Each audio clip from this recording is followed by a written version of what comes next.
Hello, hello. Welcome to Sprout Fight number 2. Um, here, I'm here today with my co-host and gunbreaker extraordinaire, Aeon. Hi, Aeon. Hello, everyone. Welcome to the 14KO Stream Team Rumble Sprout Fight number 2. Thank you very much, Sisu, for inviting me to be on the panel with you. How are you feeling today? Are you feeling excited for these new faces to be facing off against each other? Yes, I am. Some of these people don't have that much LP experience, so I'm ready to see how the matches go. I know there's gonna be a lot of shenanigans happening. Oh, yes. Hello, Brian. The Prince of Hello, PvP is Brian. here.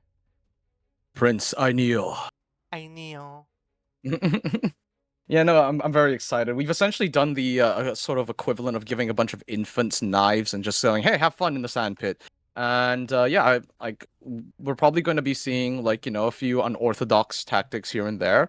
Definitely going to be a lot of chaos, which is going to be a nice breath of fresh air from the usual fights we see in the more high level tournaments, right? Yeah. Hoping everyone's going to have a good time. By participating you are already a winner in my eyes because it takes a lot of bravery to do this, especially on stream. It can be very nerve-wracking. I know some of these teams definitely have scrimmed as well, so putting in the effort already has you as a winner in my eyes. So thank you all for coming out, first and foremost. Hold on. I'm giving everybody the password so they'll know. Yes. Is it a funny number, No, it's or not a are we funny going? number. Not No, we're today. not. We're very locked in today. I We're see, locked in, Shizuko. locked in, locked in. Um. So this is, of course, this is second stream team rumble. I think many have seen Gidson's first Sprout fights, right? Yes. So Gidson would be the first to leave. Yeah. So that's a continuation of this. Um, I saw a bit of the fights on the first one. There were some great clips of it too.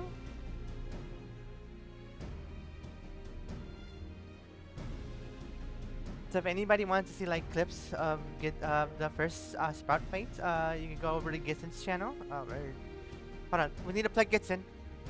Bum, bum, bum, bum, bum.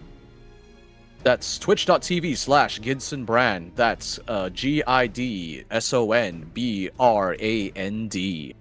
Yeah, go and give him a follow. He does a lot for the community, hosts a lot of tournaments, and as Shizuko, you said, the originator of this idea, bringing new faces into the PvP scene.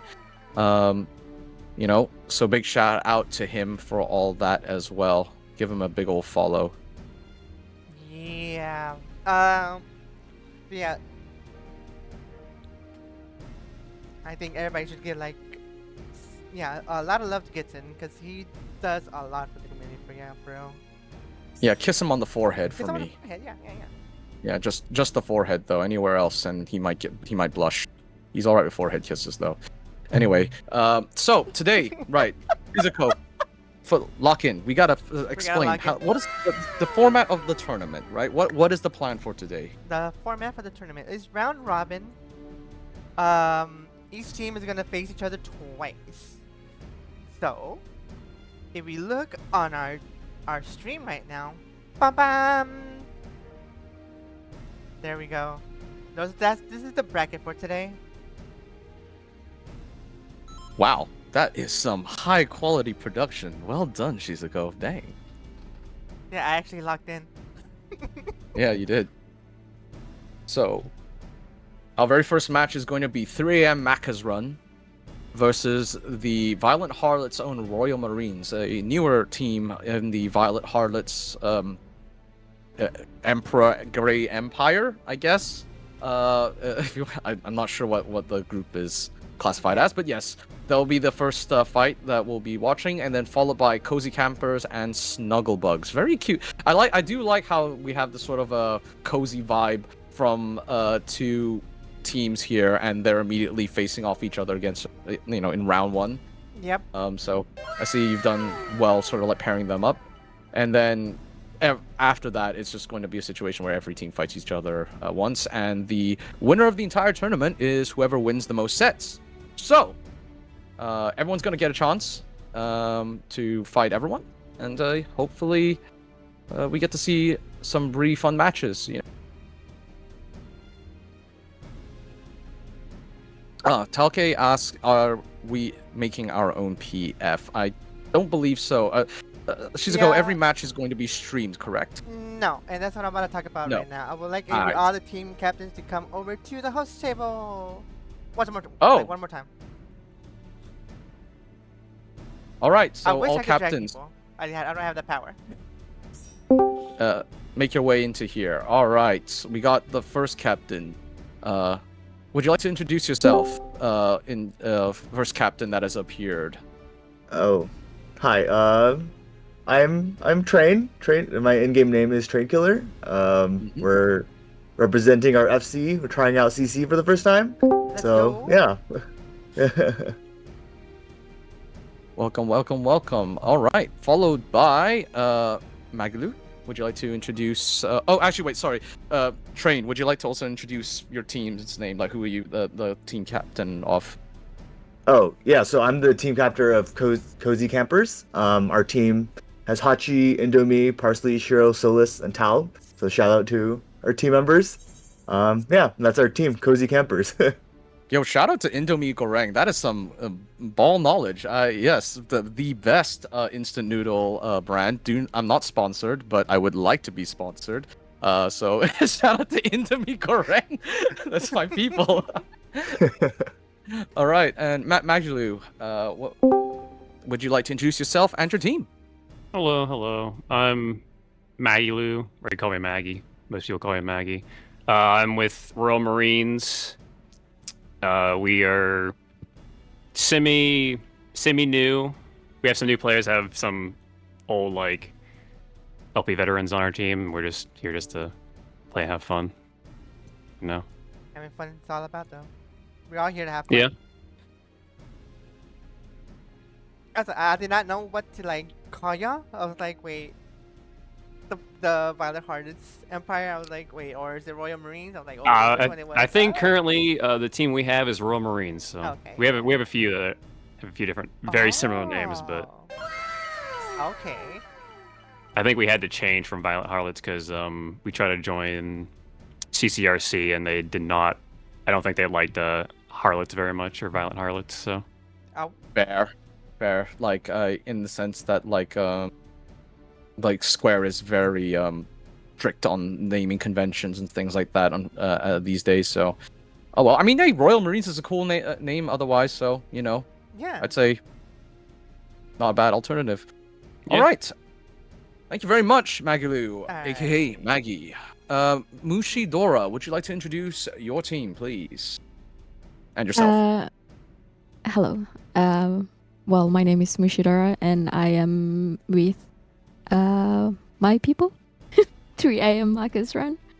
Marcus as in McDonald's. So we're pretty much a mix of. Actually, most of us are kind of new in LP. Some of us has been playing in rank before, so we're looking forward to learning lots of new stuff today.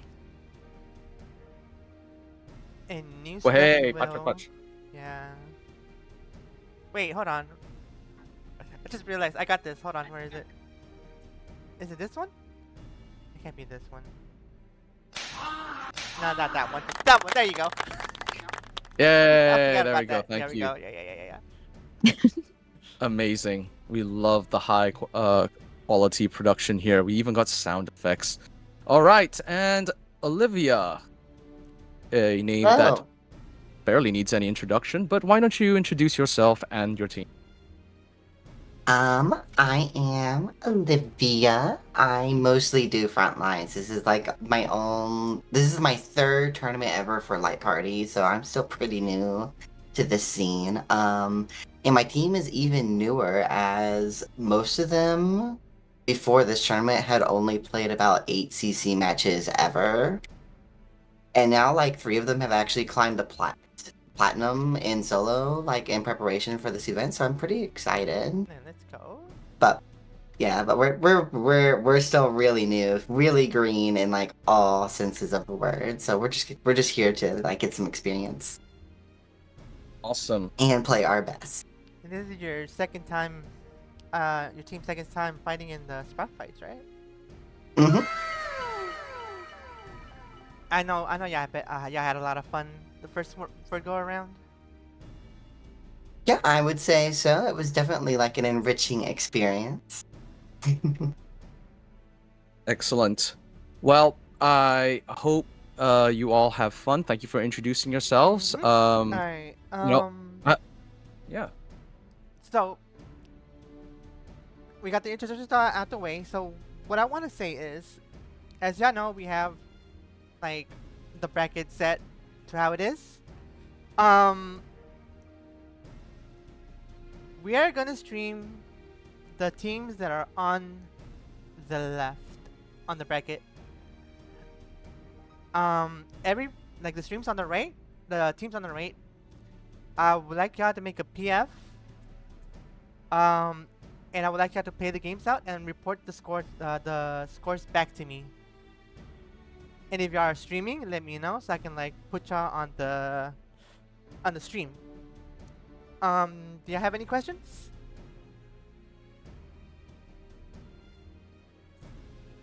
I had one.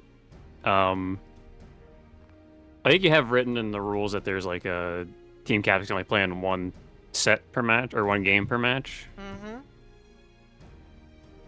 I do. Do I? Yeah, I do. Yeah, I do.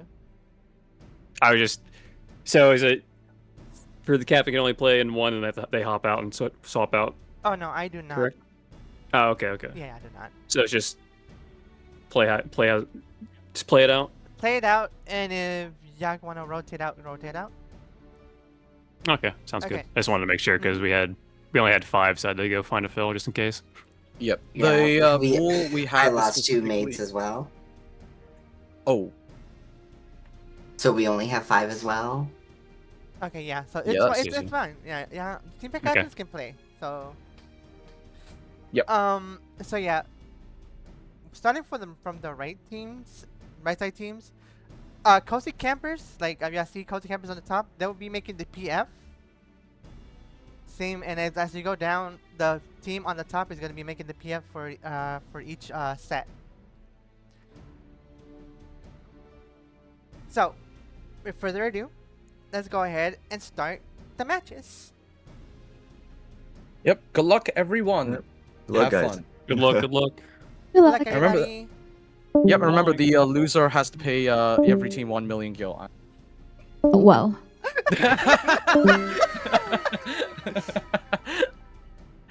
Oh my god. All right. Hey, that's not true, by the way. That's not true. That's not true. That's I am spreading misinformation. Misinformation, On the internet. lies, slander.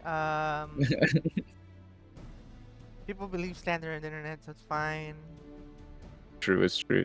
All right, we got the 3 a.m. Macca's run on Alliance A and Snugglebugs in Alliance B. So far, assuming no one changes teams, we've got Mushidora on Astrologian, only one on Dragoon, digitalized thoughts on Paladin. I'm going to be saying Digi so I don't trip over my own words. Shiba Kotohime on Bard, and Kane Moko on Picto. So this is actually wow. Okay, so off the rip, you can tell someone coached them exactly what to play because this play? is as meta goes. This is like the 50 caliber sniper rifle bullet of just going straight to victory if executed well. There is going to be a bit of an issue here if any of these guys don't do their part. For example, if the Pictomancer isn't given enough space, same with the Bard, and they get killed way too early, or let's say the front line goes down, the Paladin goes, there is a way to win. It still needs to be executed. It's not a completely easy strat for sure, but it is definitely it's a meta strat for a reason. Susie, would you like to introduce the jobs of Team Snugglebugs? Team Snugglebugs? Oh, hold on. This is the Royal Marines, right? Oh wait, is this Royal Marines? Yeah. Oh, it's Magilou. Yeah, sorry. It's Royal Marines. Sorry, I'm looking at the right. Yeah, okay, because I'm looking at. Oh, sorry, I'm looking at the wrong thing. So yes, Royal Marines. Excuse me. I was confused for a second. Yep. So we got Magilou on Dark Knight. We got Skynar on Warrior. Sachi on Summoner. Pikachu? I love that name. As Dragoon. And Chotolate on Ninja. I mean, and no healers on the team, so... No grains. So, I mean, interestingly enough, with this comp, it does look like they're playing a lot more of a rushdown and like a sort of chase comp, because you have like the really nice engine in the form of the Dark Knight, which has the reduced healing, is able to like, mark targets, and then you can use the Warrior to like play more aggressively. Basically, you have like two tanks that can really control a lot of the space, and then to follow up with the kills, you have incredibly mobile Monk with the Meteor Drive, to like lock down people, even in guard. Ninja as well reduces the amount of HP really needed to kill to just down to 50% once LB is up, plus lots of utility with stuns, and of course Dragoon, which actually kind of can act a bit like a pseudo healer / support, fills a similar role to Pictomancer with its Aegis, but then has like the destructive capability of Bahamut if necessary. So I can see the vision here. Yeah, I see. I wonder if they're gonna struggle with the Paladin on 3 AM Maka's run. They could, yes, but the good news is that they do have methods to punish so like, for example, you have the Warrior here who can like stun out a guard, same with the Ninja, right? And Dragoon as well, with their own limit breaks, there's options here for sure. I think what's nice about this composition is that they really can have like answers outside of like the guards, essentially, like once guard goes down. So if they play this well, if they play their aggression right and keep the momentum, they could potentially overwhelm this composition, even though it is the meta one. Like 3 AM Maka's run is running like a very sustained heavy comp. Yep. So but they have to execute that. They have to not fold under pressure, which can be hard, especially when damage comes out as fast as it does in LP. Yes, and let me tell you, once you get focused down, you will be deleted like a second or two. You don't even know what happened. Oh yeah, for sure. Alright, so our first map is Bayside Battleground. Let's go, everybody. We're already starting off in the fun map, the funny map. The funny map? Yes. Alright. Yeah. It's a funny map because of the way it works in terms of its architecture and its layout. So you have like the jump pad in the middle, right? Which kind of makes it interesting when it comes to like approaching the 50% point and trying to contest that sort of middle area, because it's so fast. It's faster to get into the middle than it is to get to your own 50. So yeah, that changes the approach somewhat, because now you're actually advised to play more aggressive than you would otherwise in another map like Palystra. I think even I've previously have heard some players, I don't know if this is still true, some players even say that there's not really even a point in trying to regroup if the point is still in the middle, because if you regroup you actually kind of waste time. It's very interesting how they sort of laid it out here. So it is actually kind of the funny map for that reason. And not to mention, I don't know if anyone's going to do this, maybe they will after I say this, but there's a little funny trick that if you're being ratted, you can kind of like run around the jump pad, and then theoretically someone can accidentally touch it and jump away, and then you could just stay where you are. So we'll see if it happens. Yeah, I think Uh, the mid fight is the one where people like trying to figure out what to do, and they Oh go yeah, right exactly. in. They're all on the paladin right now. Oh Pikachu yeah, getting but also focused down as Pikachu well. getting hit. Yeah. I'm loving that. Loving There- that! Look at that! Not folding under pressure at all. Letting the guard sit up and then immediately taking down Pikachu. That is going to be a 3AM Macca's run on the first kill on the board with their Paladin getting out alive. Very nicely done. Yes, we're one down. 3M Macatron has the advantage. Yep. It looks like Royal Marines are opting to try and like hold back and do the regroup. Not a bad option. They are going to go ahead and set up for this next engage here. They still have time. No run breaks up. They get a stun off only one. There looks like they're going in. We have Magalu in guard. In Salted Earth. Can live, Lord. Can live. They are no mana, but they could be out. That blast arrow has potentially saved them, and they are out of the fight. However, not much conversion into a kill from that 5. We gotta looking at Pikachu. Pikachu goes down again. My goodness. All the focus on the Dragoon as the main damage right there. And this is exactly what I'm talking about. This is the strength of this composition right here. Very, very tanky. You know, if they're rotating, they're positioning well on point. It's fine. Digitalized Thoughts does return back. Only one in the air. Dragoon is live with the LB, and it hits Magalu square in the face with a Black Comet to finish him off. I did hear the ninja run out. No, it did not. It looks like Mushidora also went down, so unfortunately, due to the tankiness of the team, they don't get another link. So it is a 1-for-1 trade, each being taken down by a single LB. That actually has given an opportunity for Royal Marines to push up. Looks like 3AM Macca's run is going to set up for the next fight at the 50, ideally trying to stop it before then because they have a lot of LBs to choose from. And they do just that. I would love to see the Dark Knight Dragoon combo. That would be great on this one. Oh! No way. Digitalized Thoughts gets away, gets the pot, and doesn't use LB, doesn't need to use it. And they take down Skynar as well. Magalu forced to use LB just to stay in the fight here. They do get the 50 touch, which is actually a pretty good opportunity for them to equalize the game state. Though, it doesn't look like Magalu is long for this world. They will be taken out. Yep, just before they reach the pot, unfortunately. And Pikachu's getting focused down. Dies in guard? Yep. Yep. That's insane. So that's the funny thing, I guess. You know, it's the damage applying so quickly. Maybe just like guard didn't come up quickly enough. And all the damage still went through? No. Yep, all of that just went through.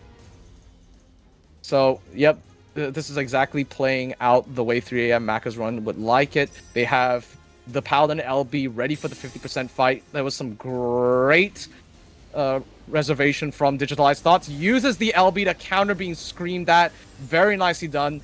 That is a perfect situation for them right now. They do have to worry about the LB from Summoner. Not unless they get killed from a Dragoon LB right onto Magalu again. With Kane putting out the LB from Pictomancer. Sachirin forced to use Phoenix just to keep up with the sustain. As they try to fight this out. And are they getting away? No. Oh no. Ninja LB takes down. Oh! Shizu, are you a believer? Do you believe in them? I believe. Do you believe? That was a double link right then and there. Yes. Very That nicely was- done from Chocolate. That was I like that. That's a good insane. joke. Oh. Honestly, W name, right? Like, you know, W Chocolate. Like, yeah. actually kind of goes hard. I like that. Chocolate. Oh, no. Speaking about going hard, looks like Shiba has popped up the Bard LB, so it looks like they're looking to make an engagement right here. They're aiming at Skynar. Skynar's getting silenced, lots of damage coming out, and boom goes the dynamite. They are gone. That's the damage of Bard and Picto right there, followed by Chocolate, and then Magalu for a nice clean kill. It is a 50%. but they did break, so They that did is a break, win. First round going to 3M Macca's run. Oh my god. All that damage at the final fight just took the whole team down. Yeah, I think the way they honestly you can really tell like 3M Macca's run was coached really well because that is textbook play. I don't know.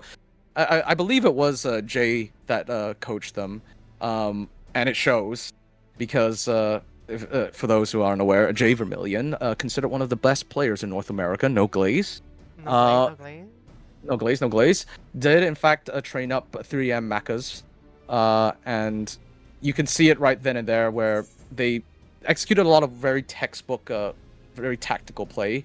Oh, wait. You know. Oh no, keep going. Oh yeah, Sorry. and no, you're good. And essentially, even though there were situations where they fell back and you know, held back, they did so knowing they could take the next fight. You know, being very reserved when it comes to their LB usage, knowing when to pop it. You know, not just sending everything in one go. Because just because you have Exodia doesn't mean you need to play your whole hand.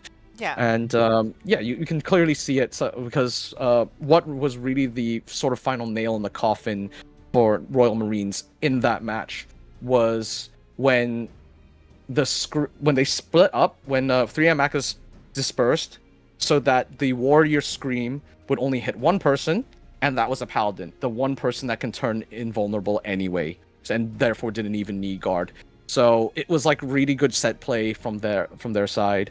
You know, not taking any fights unnecessarily, and then like, you know, knowing when to leave and rotate out. Their burst was actually quite good, I would say, for like first timers. Like it's actually really impressive. Yeah. And like I said, you know how when you get focused down, you get like instantly deleted? We saw that happen. Oh, yeah. We saw that happen. Oh yeah, so true. Guard did not help in some occasions. As much as guard can protect you, thanks to what was it, the delayed action? Some damage doesn't register until like, how do I say this? Your guard can go up, but the damage is still registering from before you guarded. Yeah, Yeah. snapshotting and stuff, right? Yeah. Because it's very interesting because a lot of people, when they guard, they try to guard reactively, but because of the way of some attacks have like delays, and sometimes really like just no telegraphs, especially when it comes to like harmonic arrow from the bard, right? You don't know the damage is coming to you until it's too late, so there isn't nothing to react to. You sort of sometimes have to just go on like gut feeling and like, you know, see where you are positioning wise. Like, obviously, this is also ping dependent. You know, the game's net code is not exactly the most crisp, right, Shizuko? Especially since you've been playing quite a few other, you know, PvP games. You know, I'm sure the difference between 14's net code and say Rivals net code is definitely like very night and day for you, right? It's very night and day, yes. Let me tell you, I did have played ranked games in Materia, and the ping. Don't get me started about the ping. You're playing in Materia. Yeah, I played in Materia before, so I understand people's pain when it comes to ping. Yeah, I mean, especially, I mean, shout out to 3M Macca's then in that sense, because you got to bear in mind that that's an Australian name right there, so they're playing all the way from Australia. So you know what you felt for that brief stint in Materia, they seemingly feel on a daily basis just playing in this server. I'm honestly surprised they were able to like get all the damage out with all that ping with the ping. I mean, at that point, you're just playing FF14 as a turn-based game, right? Yeah, basically. You're just selecting your options and then just letting the animations play out. And you're like, all right, you know, the animations will happen. The attack happens when it happens. When it's my turn to do damage, I guess. Yeah. Alright. All right, so we got a team swap here. Emperor Grey subbing in for the Royal Marines. The Emperor himself has taken the stage on the White Mage. So it looks like we're getting a little bit of sustain here. Now we have like a sort of less rundown, but definitely a lot more survivability than previously. I will say still a little bit higher on the aggression though. White mages, don't have as much mitigation and healing, but compared to like say an Astro and a Scholar. But what they do have is a nice 60-second limit break that they can play around that does quite a bit of damage. And of course, you got Polymorph as well, which is a damage amplification tool as well as a CC. So, I mean, Cisco, you yourself, back in the day, I don't know if you still are, but you enjoyed some White Mage. Some White Mage, yes, I was a White Mage main. And the reason why I love White Mage, I think you already know why I love White Mage, by the way. Polymorph, baby. Polymorph. Well, until I don't know, is it like, does it not feel the same now that Polymorph can be purified? No, it does not. But if you track their MP and their resource, their purify, Mm-hmm. you can make that stick. You can. Yeah. All right, we got before we go any further, we got the results for our Cozy Campers versus Snugglebugs game. It was 0-2 Snugglebugs. All right. Congratulations, Snuggle buddies, on your first set win. Very nicely done. That's one on the board.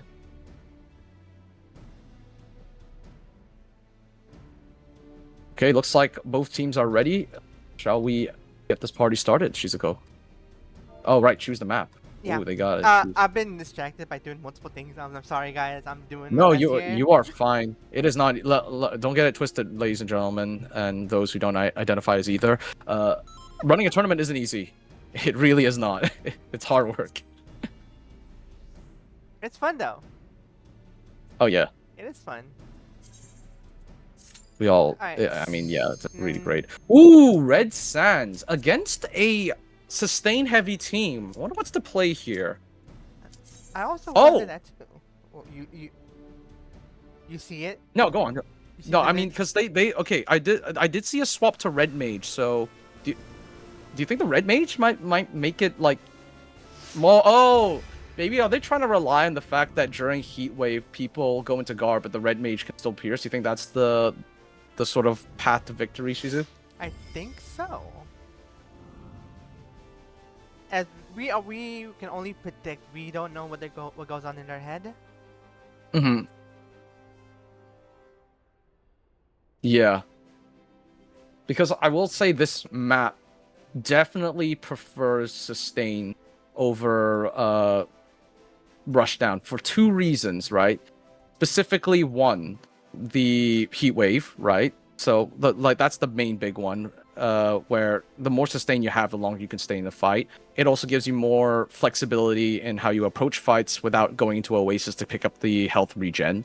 But also, the way the map is laid out, it takes a long time to get to the opposing side's 50%. So the longer you can stay in the middle in the fight and not essentially go all the way back into spawn, the better it is for you to like essentially hold a point and get the win. Because playing from the back in overtime especially is a very uphill battle. So I do wonder what the path is for Red Sands. Maybe this team, maybe Royal Marines has scrimmed a lot on Red Sands, and maybe this is their just strongest map in general. Yeah, and this map is like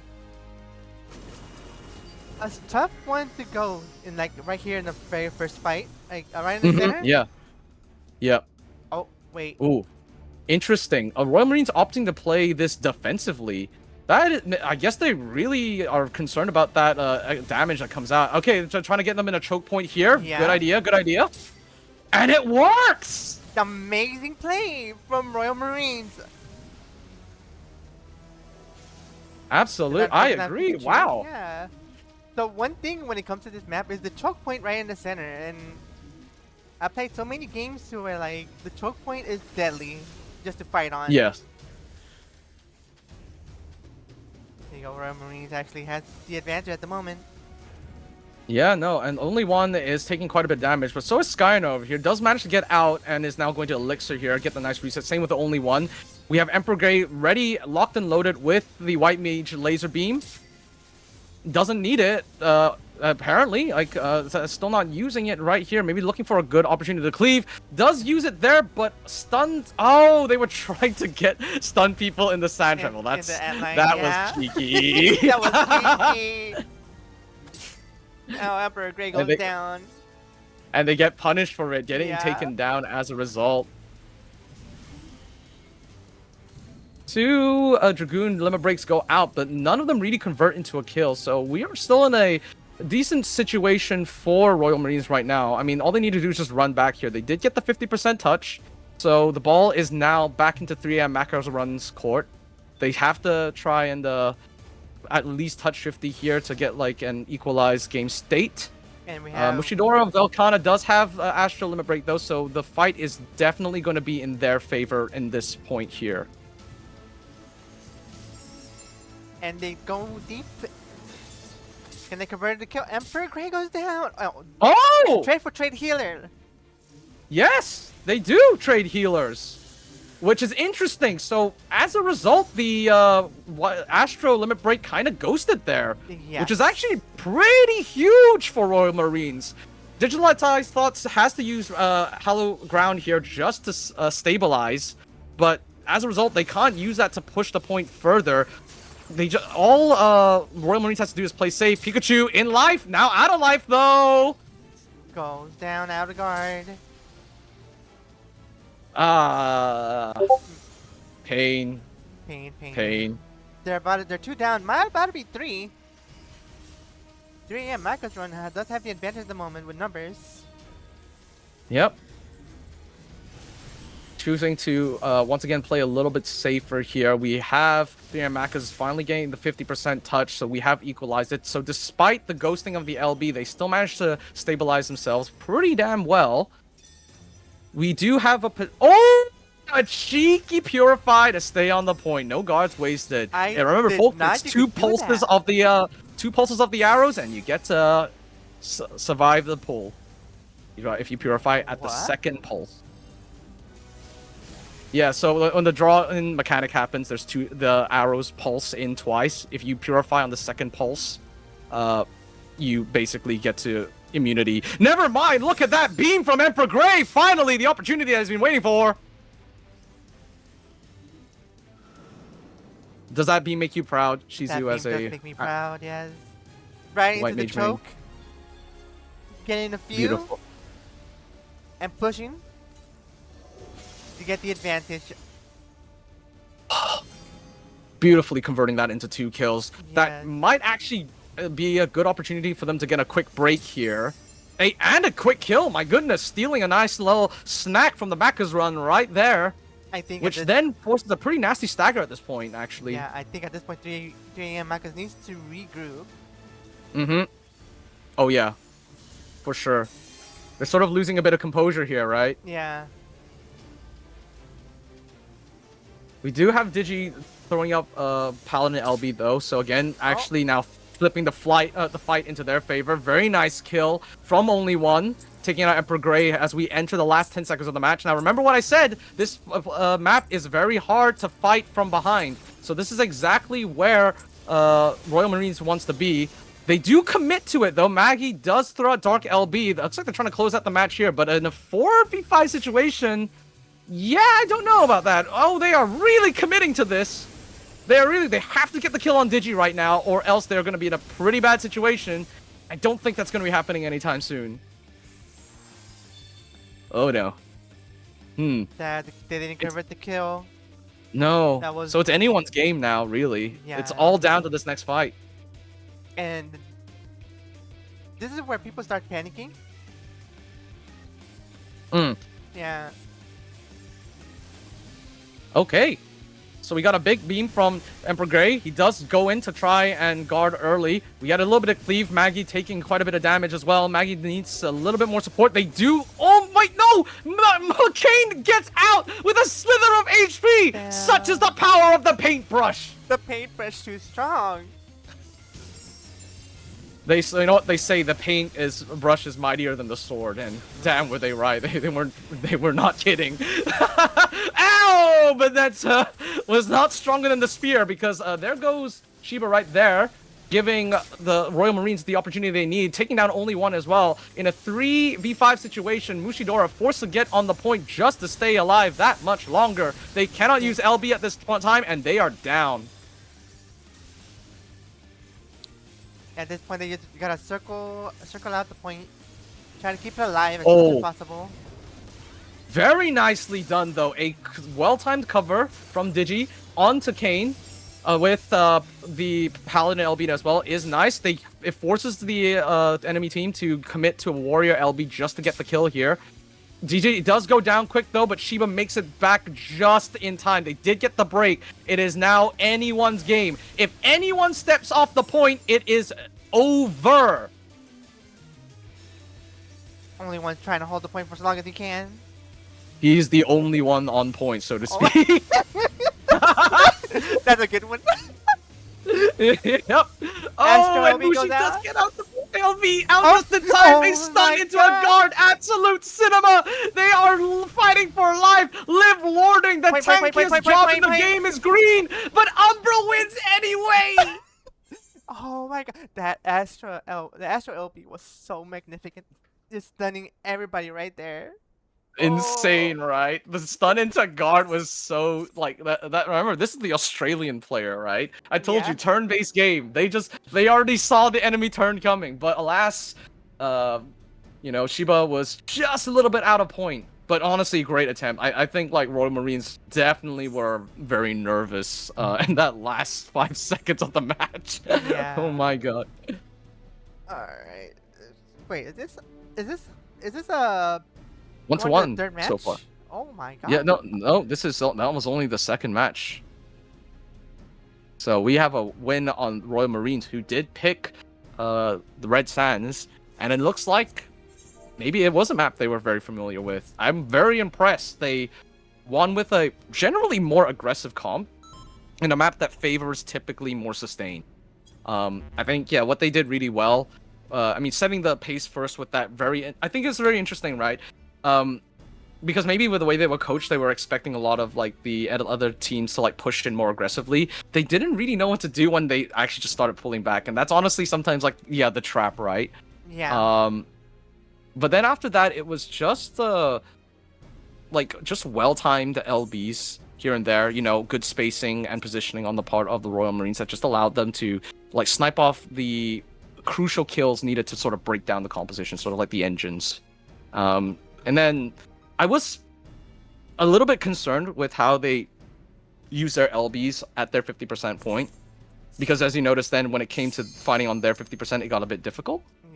Yes. But otherwise, you know, they held it together. You know, they didn't panic, and they managed to secure the win. The thing I liked that I saw was Royal Marines letting them push the point towards the choke in order to get the advantage on 3N Machas.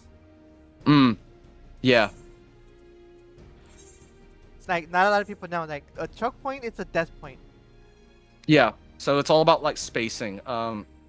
Typically to avoid that situation, you want to let your like a tank or a melee like go in and poke a little bit, maybe like goad in like some damage. So you know you're trying to want to like weave in and out. You really don't want to be stacking, because that's what really killed them in that opener, was that stack. And to be fair, it was also that stack that also got the Royal Marines stunned by a single Astro at that last second. Yeah, which could have been crazy. Honestly, they could. Macas could have converted. Yeah, they could have converted. But as soon as I saw everybody get off the point, I was like, oh no, point. Yeah, but no choice. The thing is, Mushi didn't have much HP, so it was a very difficult situation for them for sure. Yeah. But that's what I mean. It's like, remember, folks, PvP is like in PvE, except everyone has a split marker. You know, you don't bring your damage onto another teammate and cleave them. You got to be a little careful with that. You know. And that's why it's really important as well to like communicate who's copping on point, so that realistically only one person is taking all the damage before they need to go into guard, and someone else with full HP can swap on. So that's sort of like rotation. Yes. But these are newer players, so it is what it is. And to be fair, it's because they're newer players we get funny moments and hype moments even like that. That was pretty hype. That was pretty Like, hype. Yes. Was like what I think like a 0.2% or something like silly like that, off a complete reverse. Yeah, complete reverse. win. Yes. It was so funny. close. I feel like like we said before, if we got with the Astro LB, conversion into kills, the conversion into kills, they would have won.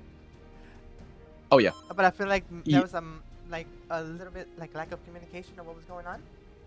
I want to say also it's again like what I was talking about with Red Sands, how it really favors the team that is ahead before overtime, because the run back is brutal. Like it's so brutal because you have to go all the way from spawn. Yeah, you can take a speed lane, but then it still takes you forever just to get to the 50% point, and even then you're kind of approaching at a weird angle, so there's not much angles for entrance as well.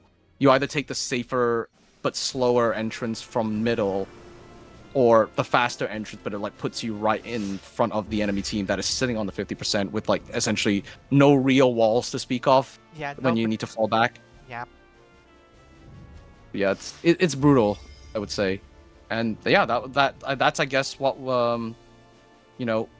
Royal Marines was relying on. They were trying to get the early advantage, play aggressive first, and then set themselves up for overtime. I guess that's what it was. Yeah, and that is why Red Sands is my least favorite map. Yeah, it's a controversial map for sure. Some people, you either love it or hate it. You know what I mean? Yeah.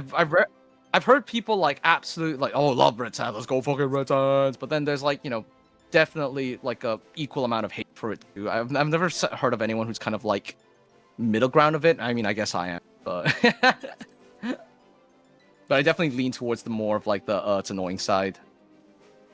Okay, so any team comp swaps? No, but we do have a monk on the Royal Marines now, so that's gonna be interesting. Yep. Let's go. Let's head into the game. Damien, thank you for the raid. Welcome in. Welcome to the Sprout Fights. Crowd fights, let's go. And they Small go babies with knives. Come in. Okay, looks like we already have a massive amount of damage on Emperor Grey. My goodness, they immediately swapped over and immediately dumped everything on him. That was an insane swap. Very quick, very nice. Skynar now running for their life with their healer down as a warrior. Very nicely well-timed guard. Does block quite a bit of damage. A rend out of guard does keep them a little bit safer, but how much longer with no sustain? Bound, stunned. Yes, I love this video game. I love not being allowed to play. Rah! We just did the polymorph for that one. Oh, Yes. We have Pikachu trying to hold in the point, trying to get a runaway, trying to survive. Yep. But if you realize, during that engagement, Royal Marines actually pushed the point close to the 50. Oh yeah, they did. They were they're definitely trying to at least focus a little bit more on the objective here now, and then sort of play around the 60 seconds, because now look, they have the potential here to flip this around. If Pikachu and Emperor Grey sync up properly, they can get something going here. And yeah, 3M knows exactly that's what's gonna happen, so they immediately go into speed lane and a focus on the Pikachu, getting rid of that engine right there for kills. Oh, Digi is in danger though. Very nicely done. They focused on the right target. Even though they lost Pikachu, they still managed to get rid of the Paladin LB that was imminent. And now Now they only have to deal with the Astro LB. Yeah, now we have Dark Knight pulling out their LB too. Mm-hmm. I do not know what the plan was, but I feel like they had to survive. Oh yeah, they did survive. I mean, right now, here we're in a sort of the normal situation where both teams have stabilized. We're sort of in a pseudo-neutral state. They are trying to run down the only one though, which is not bad considering their team composition. That is a way they can win. Trying to just constantly pull on pressure and then split the team up. We have Mushidora in guard. Shiba taking a lot of damage as well. Nice cover from Digi. So Digi's now going to be allowing them to go for a full elixir, as well as a Paladin LB. So that's going to make a situation very difficult. Well done with the Monk LB, and it does at least confirm a kill on Kane Molko, even though they traded a kill as well. Emperor Grace sending out a White Mage LB onto Mushidora. We have Soul Survivor. Can they get out? Epicycle! No, they do not! Saturn finishes the kill! I think that was an important kill right there too. Okay, I'm not gonna lie. Like, you know, Royal Marines looking kind of nice right now. This is like a very equal match, and they're currently ahead as well in the point progress. Yeah, as Palacer, there's no gimmicks or anything. It's just straight up fight for the point. So, and that is what we're clearly seeing right now. Oh yeah. For sure. Looks like we have a little bit more damage going on to Pikachu and Emperor Grey. Man, that's a lot of cleave as well. Emperor Grey taking all that damage as well. We're approaching the last 1 minute of the match. It may be time for Royal Marines to fall back a bit. Pikachu not looking very healthy at all. Magilu just barely manages to get out. Yep, it seems that both tanks are opting to go and regroup for this next fight, which is going to give 3M Macca's Run the opportunity to reach that 50% point. Great guard from Skynar, though it does get cracked here. Oh, and a cleave is going to take the majority of their HP down to 0. Emperor Gate sending out White Mage Limit Break to no avail. It gets absolutely parried, and Kane sends out Pictoman to LB. The beginning of the end starts now. Bard also has their LB live as well. Can mana burn? They do send it out. No avail as well. Looks like Royal Marines have stabilized a little bit more, but they still have to contend with the Paladin LB and the Dragoon LB. That is now live. But that only one with the Dragoon being taken now, the Dark Knight. Apparently, 3AM Macca's has the advantage. They could push in, get all these skills, stagger the team. And that's exactly what they're doing right now. Exactly, yeah. And Pikachu does get the pot at the very spawn, surviving. Oh, no, but not. no, No. they did not. They do not, no, which is kind of surprising. I think a little bit of a displacement, unfortunately, sort of just caused them to absolutely miss it. And now we are in a very, very deadly situation for Royal Marines now. One person has to still remain on the point. Skynar just barely gets off, but I don't think they're making it out. The Rend comes out, but it goes on death. We have Magalu just trying to live Lord as long as possible. Pikachu has LB, but that's not going to be really helpful at this point. There's not enough team members alive to convert that into a kill. Saturin hops on point. Guard drops. They need a swap off now. Emperor Grey makes it onto the scene to try and like keep people alive. Looks like we are getting a little bit of fallback from 3AM, but I think they're going to try and fight them at this choke point here. Speed lane is a great place to fight here, because even if one of them dies, they can rejoin the fight quickly. And a beautiful stun from Skynar, but does that convert to much? We shall see. So Emperor Grey taking a lot of damage from the Dragoon LB as well, and they go down once again. With the White Mage LB, that could be used to convert kills, but... Yeah.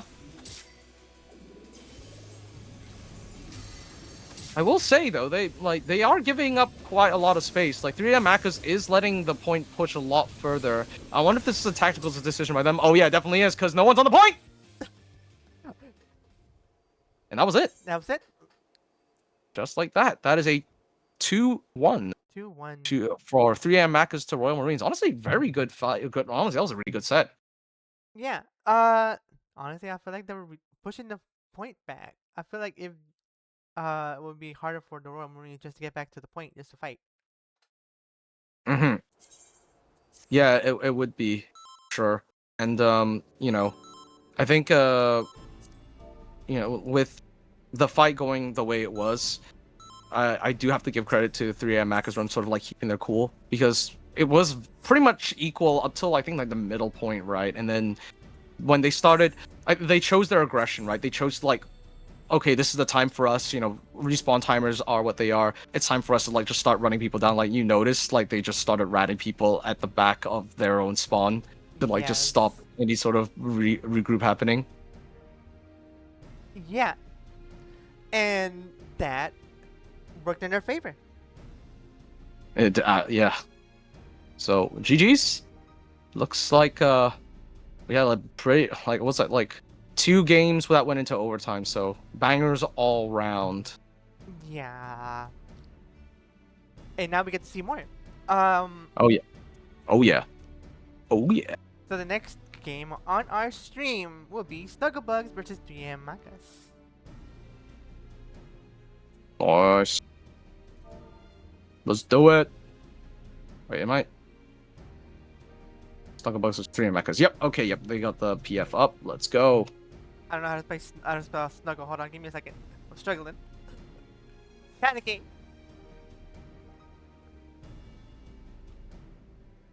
You are so all right for that. Don't worry about it. You're doing great. Wait. I may have messed up. I may have joined the wrong PF. You Hold may up. have. I have joined the wrong PF. Well, there's no other PF up, so I guess I'll just wait. Yee-hee-ha. Alright. Wait, hold on. No, wait, you're fine. Hold on, go back. Go back, go back, go back! I haven't gone. I have nowhere else to go back. There is no PF. It is gone. It is dead. Empty. Desolate. Oh no, we're alive again. Hee-ha. Alright. Oh, wait. I must now leave the party. Bum, bum, bum, bum, bum, bum, bum. Alright, let's do it. Wait. Let me.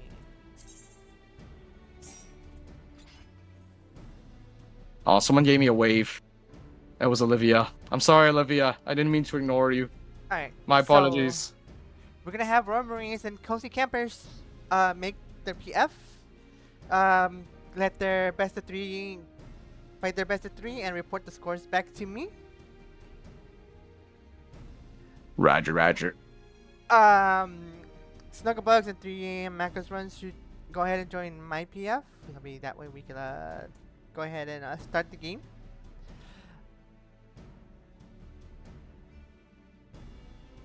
And I'm gonna say one more time, Damien, thank you for the raid. Really do appreciate it. Hopefully your frontline games went well. I think we were playing frontline. A frontline extraordinaire right there.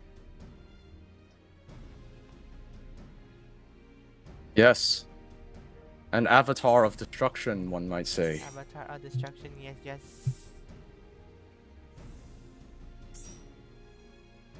Alright, so, Aeon, what do you thought of the first set that we watched? So, I thought it was actually really good to see, like, even, like, from new players, right? The amount of adjustment that we saw. I think that what the players did was that they were very adaptable when it came to, like, sort of changing up their strategies and adjusting to what the enemy team was doing. Because the thing is, when you're being trained or like you're sort of like being coached, right?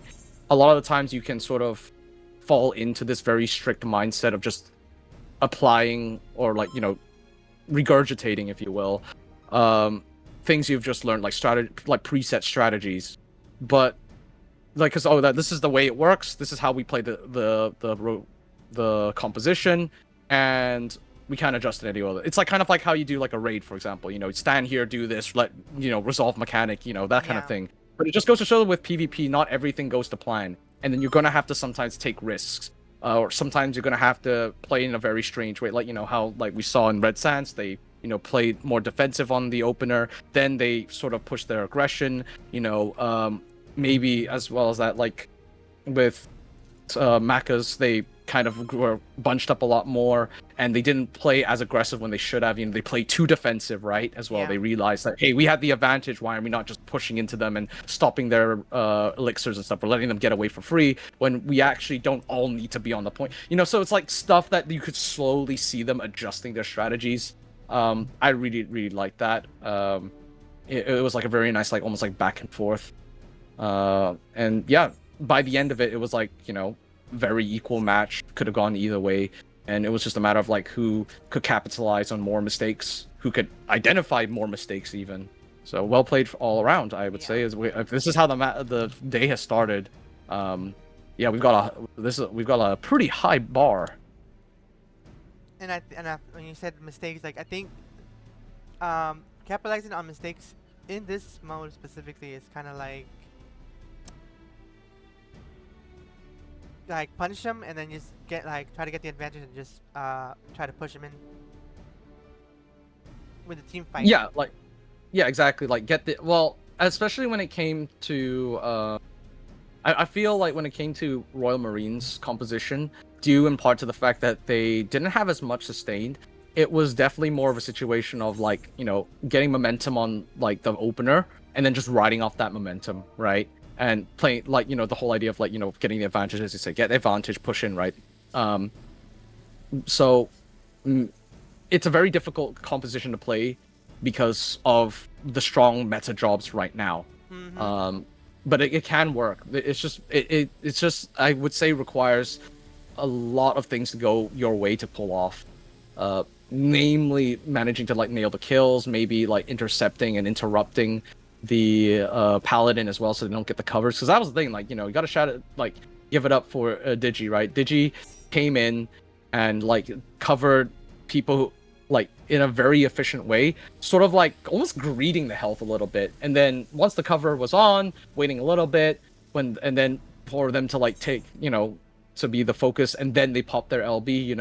It was just like a very clean execution, which is again very impressive to see from like new players. And it is, and I feel like many new players have been realizing about how pre-guarding works and predicting the future. Oh yeah.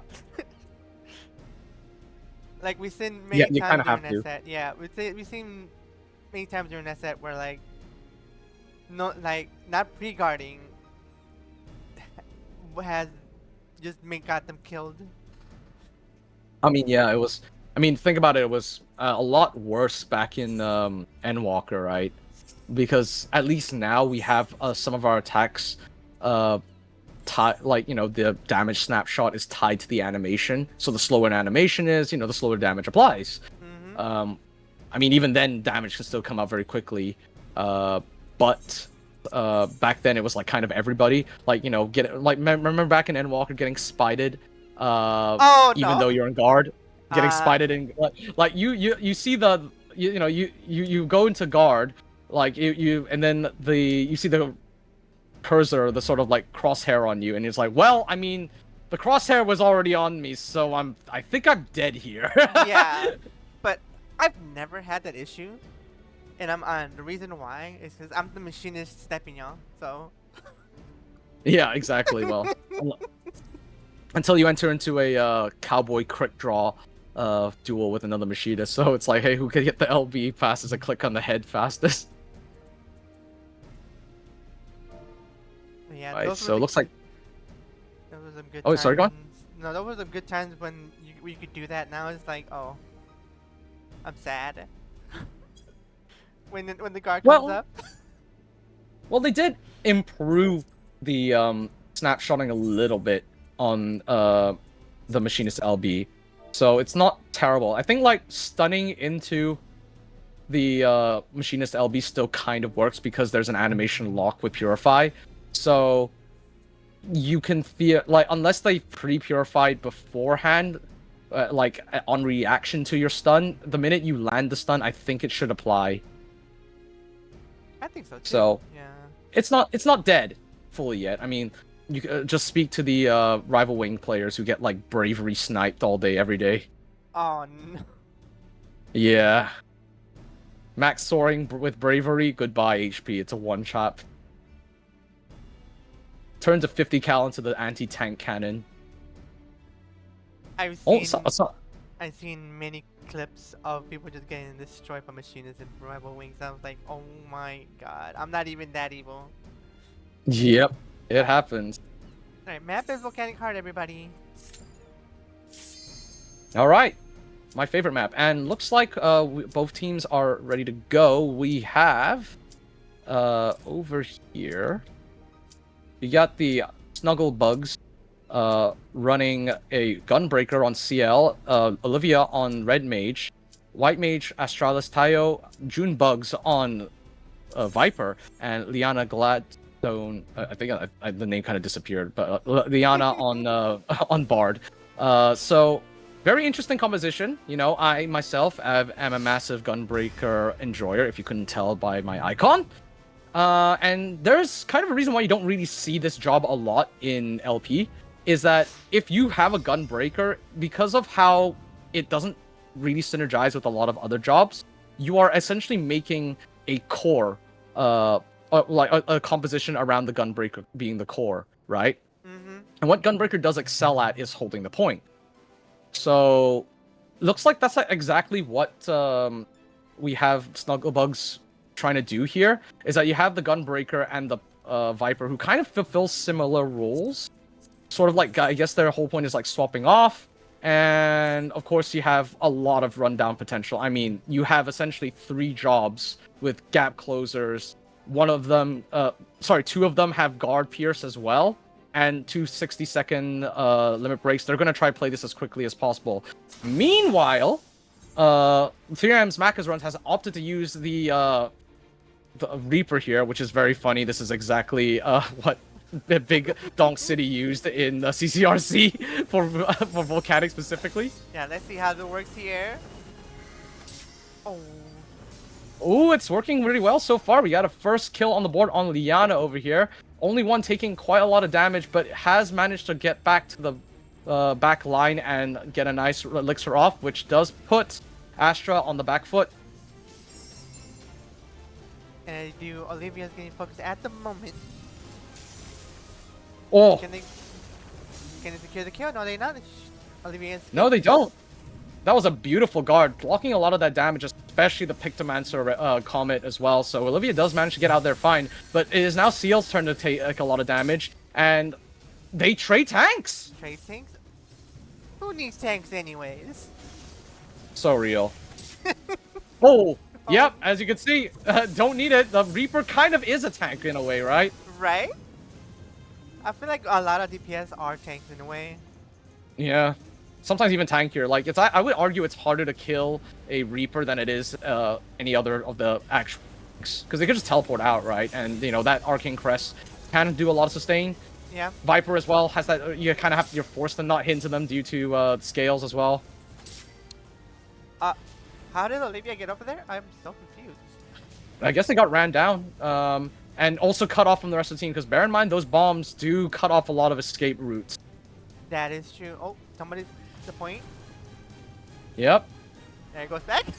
Back to neutral. We're focusing down Ooh. on the white mage. Yeah, they're running them down like crazy. A Hardic Run, unfortunately, does not save them as they get absolutely slammed by Only One's Dragoon LB. Hollow Bastion throwing out the LB as well to take down the Gunbreaker, and they do so successfully. Kane Moko is still potentially ready with a Pictomancer LB for the next fight as they take down June Bugs as well, running them down at the back, forcing the Snugglebugs to go and get a bit of a regroup here. If they even can. Have to be careful not to get caught out, but with the respawn point being this close, I don't know. It looks like the 3AM Macca's run might be 3AM Macca running them down. Oh yeah, running down, and there they are. And right now with the man advantage. Ooh, that was a great laser. Great laser. Yeah, I like that one. It was a really awkward angle too, right? But yeah, it was. Unfortunately, Paladin LB. It's the Uno reverse card, baby. Uno reverse. Like, no, you. Let's go. Yep. And with that, they have the numbers advantage. Yep. Nice Hollow Bastion LB once again. Like, securing that. I think it's like the reason why they like Reaper so much in this map in particular, because of how tight it is. You're almost bound to get hit by that fear, to be honest. Kind of nasty. Oh, Astralis just barely makes it onto the point. They stop the point from going into the goal, but... Oh. No way. And it goes. They try to chase a kill off the point, but unfortunately, as 3 people are down, they just walk it right in. Ooh, that was kind of dirty at the very end. I don't know, like basically it was just a situation where, again, they played it really safe, you know, like it was a little back and forth, and then it just got to the last like maybe 2 minutes of the game, and they just pulled off all the stops. They just went full aggression, massive aggro. Right. Also, I feel like the Gunbreaker did have a bit of struggling right there. Yeah. Well, yeah, that's a standard Gunbreaker thing, because, like I said, like Gunbreaker doesn't have as much synergy, and I think the worst part about it is its LB. It's actually got a really good, solid kit for survivability, but in terms of like what it can provide to the team, you know, like Heart of Corundum, you know, you saw how they put Heart of Corundum on Astralis, right? But you know, when you're just getting chased down by that much damage and like, you know, a Dragoon LB just looming over your head, there's not much you can really do here, right? No. And then your LB is very hard to use from the back foot because it's essentially a self-silence. You can't, if you get stunned whilst you're spinning around, you can't purify because you're still channeling. So you have to finish the finish the LB, and then also on top of trying to finish the LB, you have to oh, sorry, I'm getting a bit of technical issues on my end. But yeah, trying to finish the LB. On top of that, you have to also, you know, press Purify after. It's just not easy.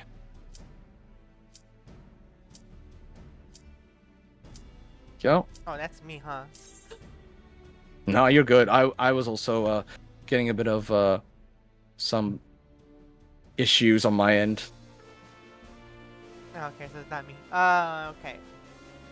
C9 we go. One of the maps where like if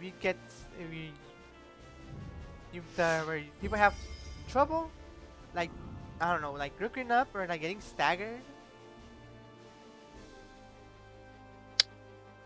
Well, yeah, so Cloud9 is definitely a map that like is very snowbally. It can really like flip over on both sides.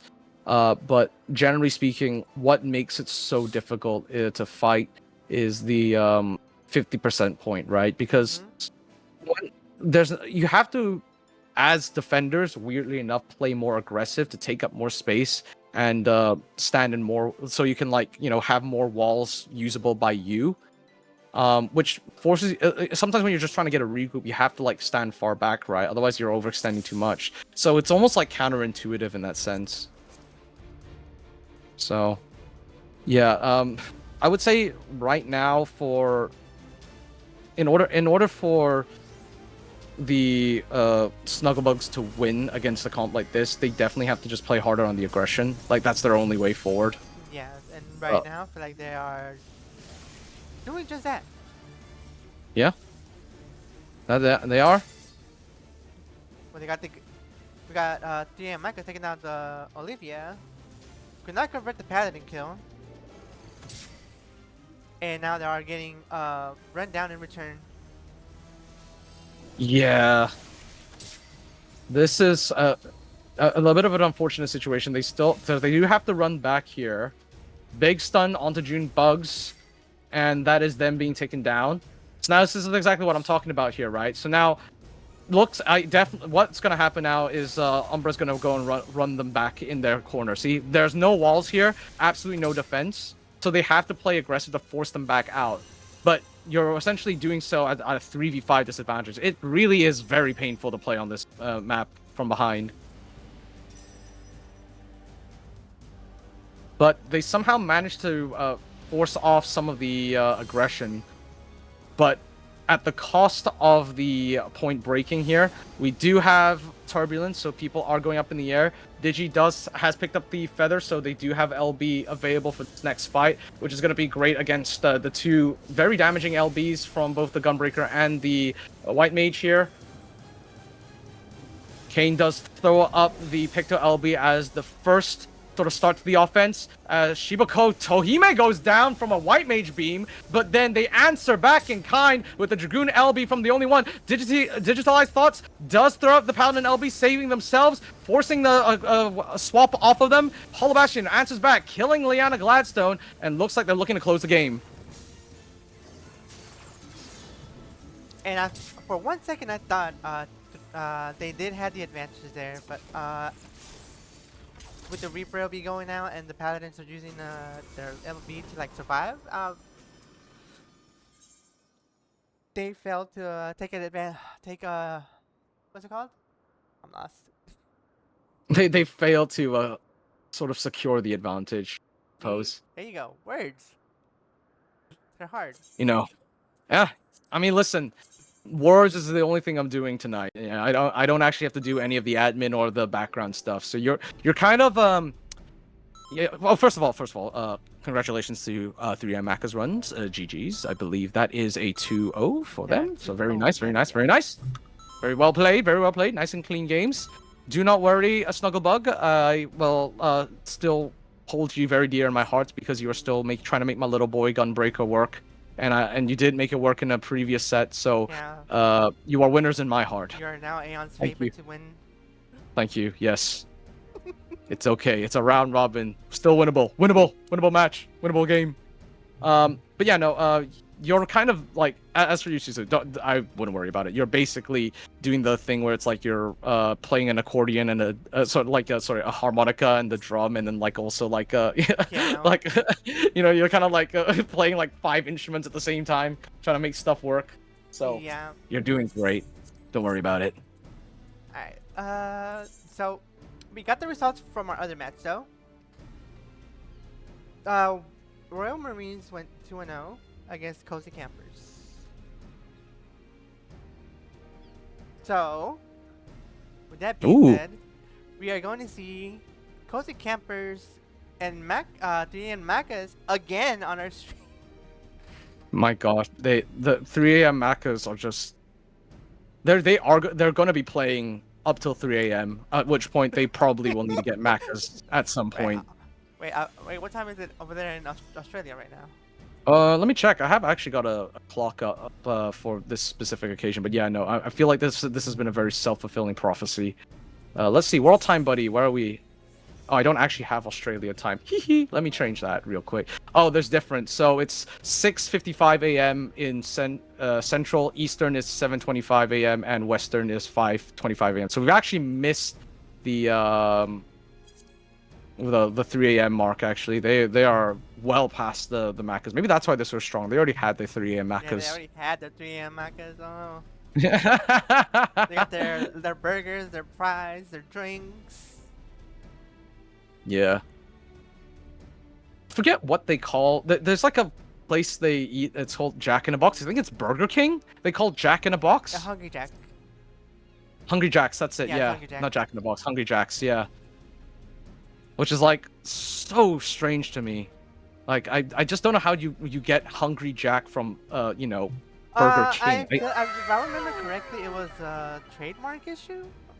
Oh, but then okay, but maybe it's because it's like you have the card, the king card, and then the jack, like the jack of clubs or whatever. Oh, and I feel like if I remember correctly, they named Hungry Jacks because I think something about a pancake mix of the Hungry Jacks. I don't remember. That's it. It's a long, okay. it's an interesting story to read about why they're named that, but. Deep Australian lore. Deep Australian lore, yeah. I need the Cyanotic Scribe to make a video about that. Hey guys, welcome to another video on Final Fantasy XIV. Today we're going to be talking about Australia lore. Australia lore. They'll be walking down Materia, just talking. Alright, so we got Cozy Campers, 3AM Maccas runs. Do they have a PF? I do have a PF. You know what? Let's go to their PF. We'll find out. We're gonna go to their PF. Well. Because they're already yeah, you know what? their PF. Yep. All right, let's do it. You've been supplanted as the queen, and guess what? Password you have to type in. There ain't no way. There is. Wait, what is it? What? Well, I mean, yeah, like we have Digi and Astra, like Shiba, Kotohime, only one, Kane, Molko, and Mushidora. So that is definitely their team. We have the Wait, the password better not be this. I swear to God. the password is definitely I'm this. out of It's here. definitely this. No, Wait, well, I'm out. I'm out.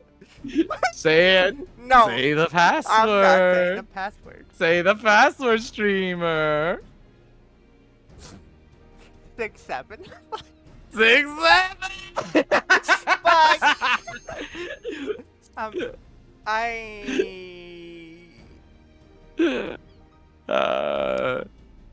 So chat for reference, Shizuko got 6-7 even before stream started, so this is the second 6-7 hit.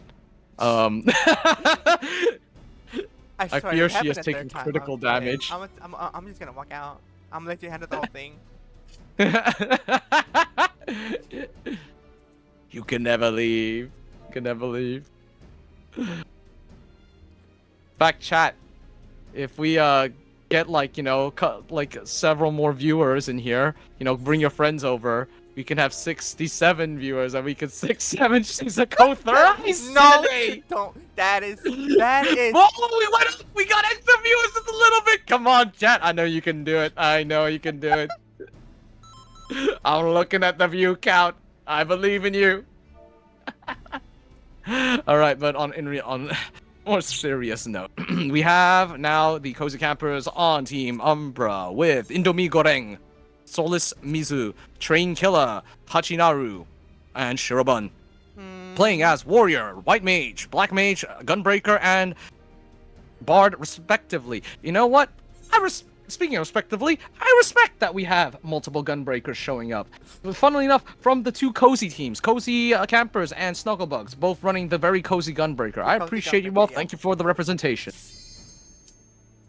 And the first map is Archaea Harmonious. Ooh, the library, the biblioteca. Right. I hope All everybody right. has their library pass. Their what's going on? Yes. Make sure you bring your reading glasses. Yeehaw. All right, Oh, man, so. I find it home. All right, Shizuko, can I talk real quick about this? Because I think this map's very, very interesting. Go ahead. Can I like? All right. This map is super weird in the sense that the 50% is not nearly as important as the 25% fight. So this was the map that for the very first time I ever reached, I think it was like the max game time, which was like, I think like, is it like a 15 minutes or something like that or whatever, like limit? And we actually ended the game without anyone A, stepping off the point, and B, nobody reaching the end goal, right? And because of how quick it is to actually rejoin the fight, you have this really short path into the middle, but you also have the teleport sort of book on the left. You have a speed lane on the right. It's super fast to get in here. So really, more than anything, oh god, Indomie Goreng already throwing up Purify. Anyway, and more than anything, it's super important to not let go of that 25%. And you don't need to stand on it all the time. You just need to pass by it and it resets. So honestly, you can play super aggressive on this map. I actually really like it, even though it's kind of weird to play, and I still won't queue up because people don't know how to play it. Alright. And right now they're just like trying to find an opening. They go in. Oh, they take down Indomie. Oh no, they ate him up. They ate the Indomie Goreng! Oh my god. 2 kills right off the bat. Not even 30 seconds gone off the clock.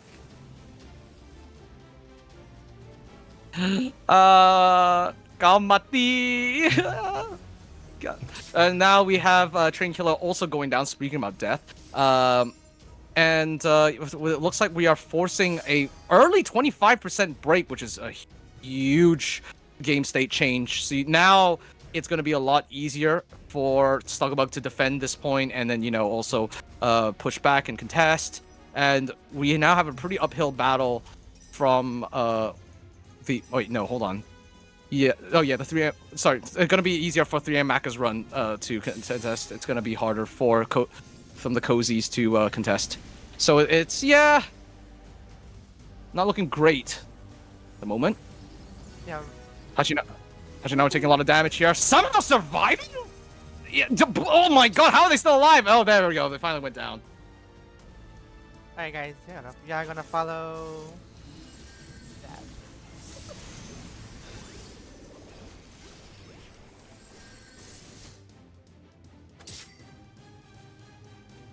Okay, so we're now backed into the fight here. Looks like we're approaching the final 80% of the point. Looks like Shirobun is trying to escape, but is not doing so successfully. Hajinaru barely gets on the point, gets pushed off, comes back just in time, throws out LB just to get a little bit more sustain. It is completely blocked by Shiba Kotohime. They need to get into guard. They get out. Dragoon LB is live, and they get absolutely slammed by it, but somehow still survive. The huge stun from Kane, and that is going to clear out 3 members out of the Cozy Campers. Indomie Goreng, no MP, no life, is stacking on point. Train Killer somehow goes down. Indomie Goreng is next. Shirobun not going to make it a point, gets stunned off, and Shiba Kotohime finishes the game and pushes the point right into the end goal. Not the end goal.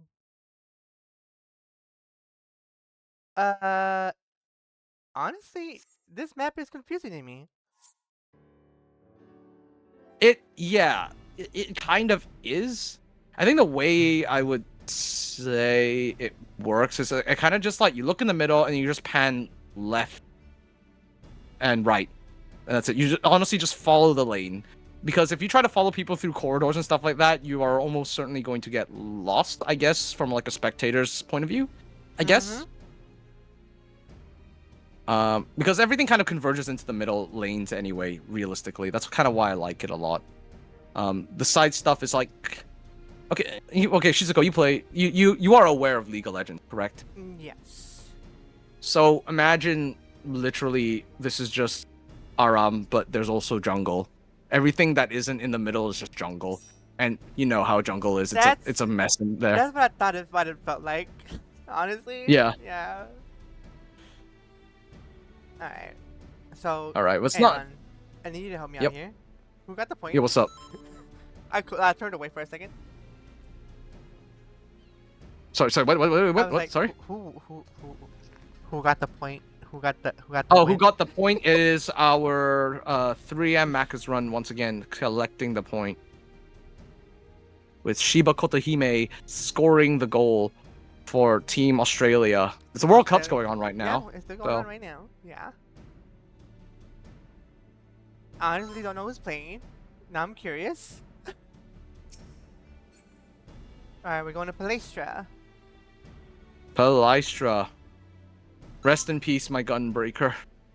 You are the strongest soldier. I also survived for quite a long time despite like an absolute onslaught of damage. Yeah. So they did really, really well. But it's not over yet. We do have a swap in. So now we have Talke Renair joining the fray on Red Mage. As we've seen, Red Mage can provide very interesting plays in terms of like rundown, in terms of like support, in terms of the CC as well, having both a stun and a silence, pretty long range at that. The only risk is Red Mage is quite fragile and does require going into melee at some point to, really start its momentum. So it's more of a force multiplier. The question is, how big is the original force? Because, 1 times 3 is still just 3. You gotta, have the original force still be stronger to, let that momentum roll. So it's all really down to, if I would say it's Indomie Goreng to try and set the pace, especially this is Palestra we're talking about, right? Default map, Pokemon Stadium, as Gidson calls it, right? So they gotta set the pace. They gotta play hard. They gotta play fast, and they have to, honestly, Cozy Cat. You've also got the teams the wrong way around. I've noticed actually. Red is whatever. Look, We'll so figure it for out. those in the chat, 3AM Maka's run is blue, Cozy Campers is red. I know that's a little confusing, but work with us here. All right, Indomie has to play aggressive, and that's down to Cozy Campers to not really enough not play cozy. They gotta play hard. They gotta play fast. They have to believe in themselves. Do you believe? Shizuko. I believe. Oh, so this map And is so do very they! close. Oh. Indomie explodes, but it's fine. If they can get the counter kill onto Digitalized Thoughts, maybe they can convert it into something. And that's all really what Warrior has to do in the opening. Just trying to find an opening, right? Yep. They basically, you go in, you stun, and then you press guard and pray to God. Pray to God. Pray to God your opponent does not live in California. Oh, damn. That is true. All right. So, I mean, that's the kind of the thing. Like, Warrior actually by default is actually quite squishy. People think it's a tank, and also because of how tanky it is notoriously in PvE, that it's like tanky here. No, it's kind of like an interceptive tank that's like all about debilitation. You know, you're supposed to stop the enemy from even fighting back, not to reduce the damage, if that makes sense. You sort of intercept it. So it can be very difficult. Ooh, Hachi does try to go in, but unfortunately holds on to Snake Scales for a little bit too long and gets nuked whilst in Scales. Indomie Goreng in guard, but it's a little bit too late. Out of guard, they don't have much HP here. There's a lot of fights that are split. Indomie does try to go back into the fight to try to do something, but they get silenced and immediately killed out of that. Souls Mizu on the point, in guard, trying to hold on to it. Sees a Dragoon LB, but it goes straight for Sura, but instead, Soulless Mizu now being taken out on point. Oh. So. Yeah, how's it going? Trying to hold the point. Viper, doing the best. They did the best. It's not enough. They tried their best, but unfortunately, the Viper does get taken down. The snake has been beheaded. It shall not feed today. It kind of reminds me. Sorry, I was just thinking back to how Kage was like playing Viper, and he was like doing some funny like snake RP. He was like, "Ah, yes, my snake hungers. I must eat punch tonight." It was so peak. I loved it. It was so funny. And unfortunately, as previously mentioned, the snake shall be going hungry tonight, as the Cozy Campers will be losing this set, giving 3 AM Macca's a second win on the board. So that's actually in total, how many set wins they have? Let's let me see. 1, 2, 3. 3 wins so far. If we so you want to know why it was like flipped around on stream? I think you told me like the names were not in the right place. Yeah, because Coastal Camper is supposed to be S. Well, I was like, wait, well, what? That's why. Why I asked you. Wait, who got the point? Yeah, but luckily I am a dual screen gamer. I have the bracket and the stream on the right side, so I can see. Don't worry about it. Just go. And yes, very good games, everyone. That was like honestly a really good try. Like, I mean, this is exactly what I mean though when you're like fighting against what is essentially a very like meta composition and stuff. So the best you could do is survive as long as possible. And you know, let me tell you something. You weren't kidding, Shizuko. Like I think like a lot of these new players are feeling like, wow, you die super fast in LP. Yep. Ain't nothing like, you know. It's actually really funny because I had this exact same experience before playing any. I didn't even know what LP was. I joined a PvP tournament from a PvP Discord, and I had only been playing solo queue. Do you know how I prepared for that tournament? I queued. I queue synced solo queue games with my team. Needless to say, I was eviscerated, reduced to atoms. And I was like, wow, this sucks. But, you know, that's the thing. It's like, at least, you know, now there's a lot more resources out there. You know, I'm pretty sure the teams were a little bit more aware that, oh, yeah, this is kind of just a normal thing. Yeah. And they honestly put up a really good fight. So, you know, good regroups, good attempts all around, you know. Yeah, and it takes like reflex just to learn how to like pre-guard and just predict what the hell's coming towards you. Yep. Alright, so let me see. Do we have word from the Royal Marines Snugglebug game?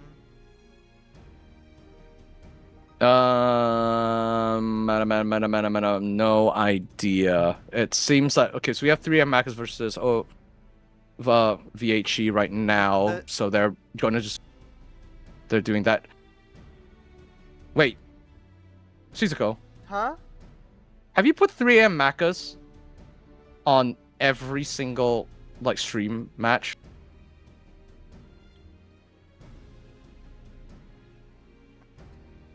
That's what the bracket did. I didn't do that. I just I was like, I just wait a realized that minute. too. Wait, hold on. Alright.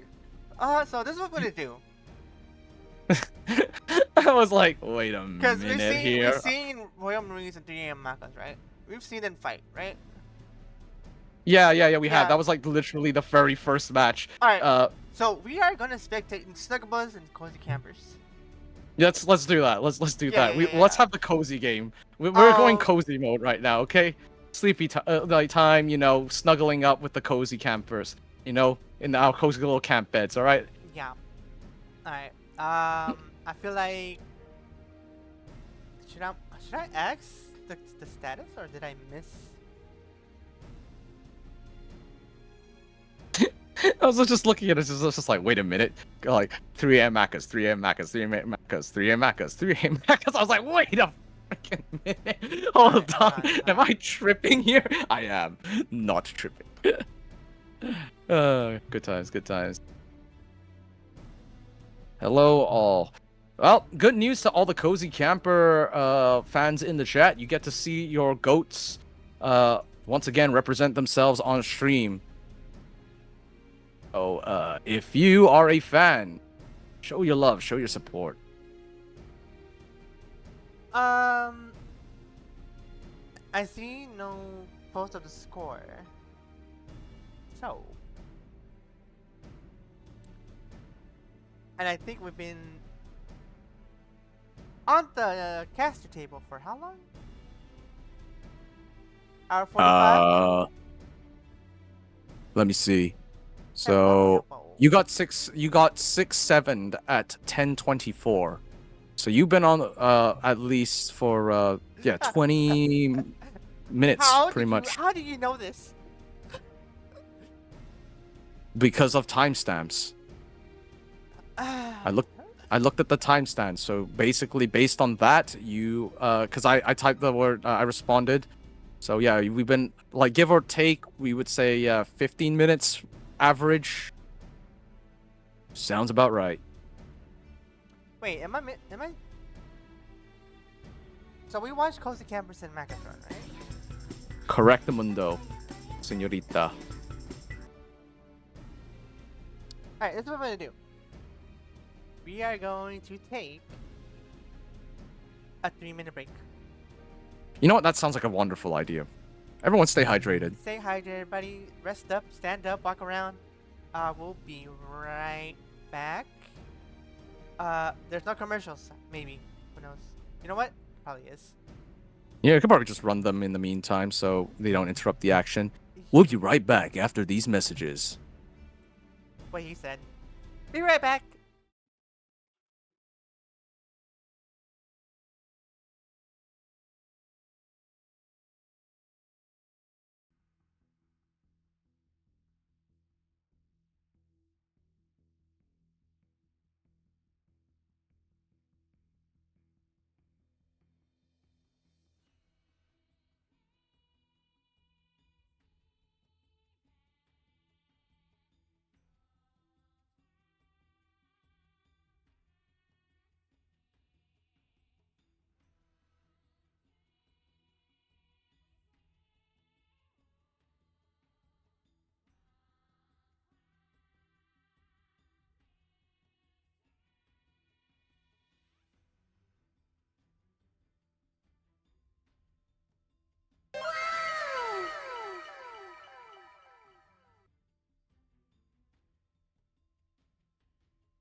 as we speak, they're in overtime, trying to close out the games. So, with 3 games left in the bag, it is possible that either of these teams could tie up and not only tie up the amount of rounds they have, but also 3 games. Sorry, 3 stream games, 6 total games. So there's 3 on stream, 3 off stream. It's still anyone's game right now. Don't think it's. I think it's still too early to call out a winner at this point. And yeah, so far we've seen some pretty good bangers on stream. Everyone is trying their best. Everyone is playing very, very well. Everyone's putting up one hell of a fight. And we've seen some very interesting compositions so far. Oh, looks like we do have an update from Emperor Grey. We have 2-1 to the Marines. So that is a second win on the board for the Royal Marines.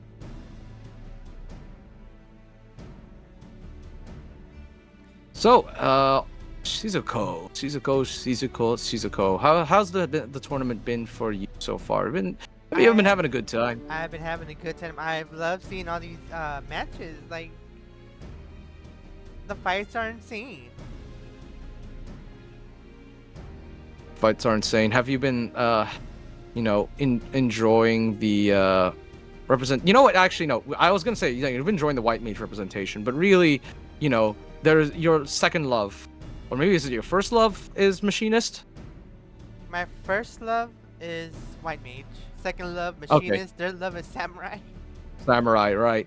And we've seen a lot of white mage. Your first love at least is getting representation, but we haven't seen much machinist and samurai, have we? We have not. We have not, for real. Yeah. Where is my samurai and samurai and machinist representation? I don't know.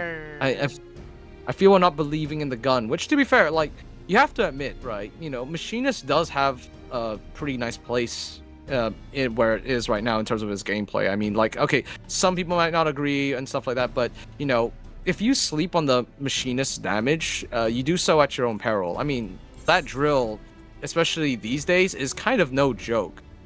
Damage amp as well from the chainsaw. Sniper, is a great guard punish on top of that. So, the Marksman Spite LB.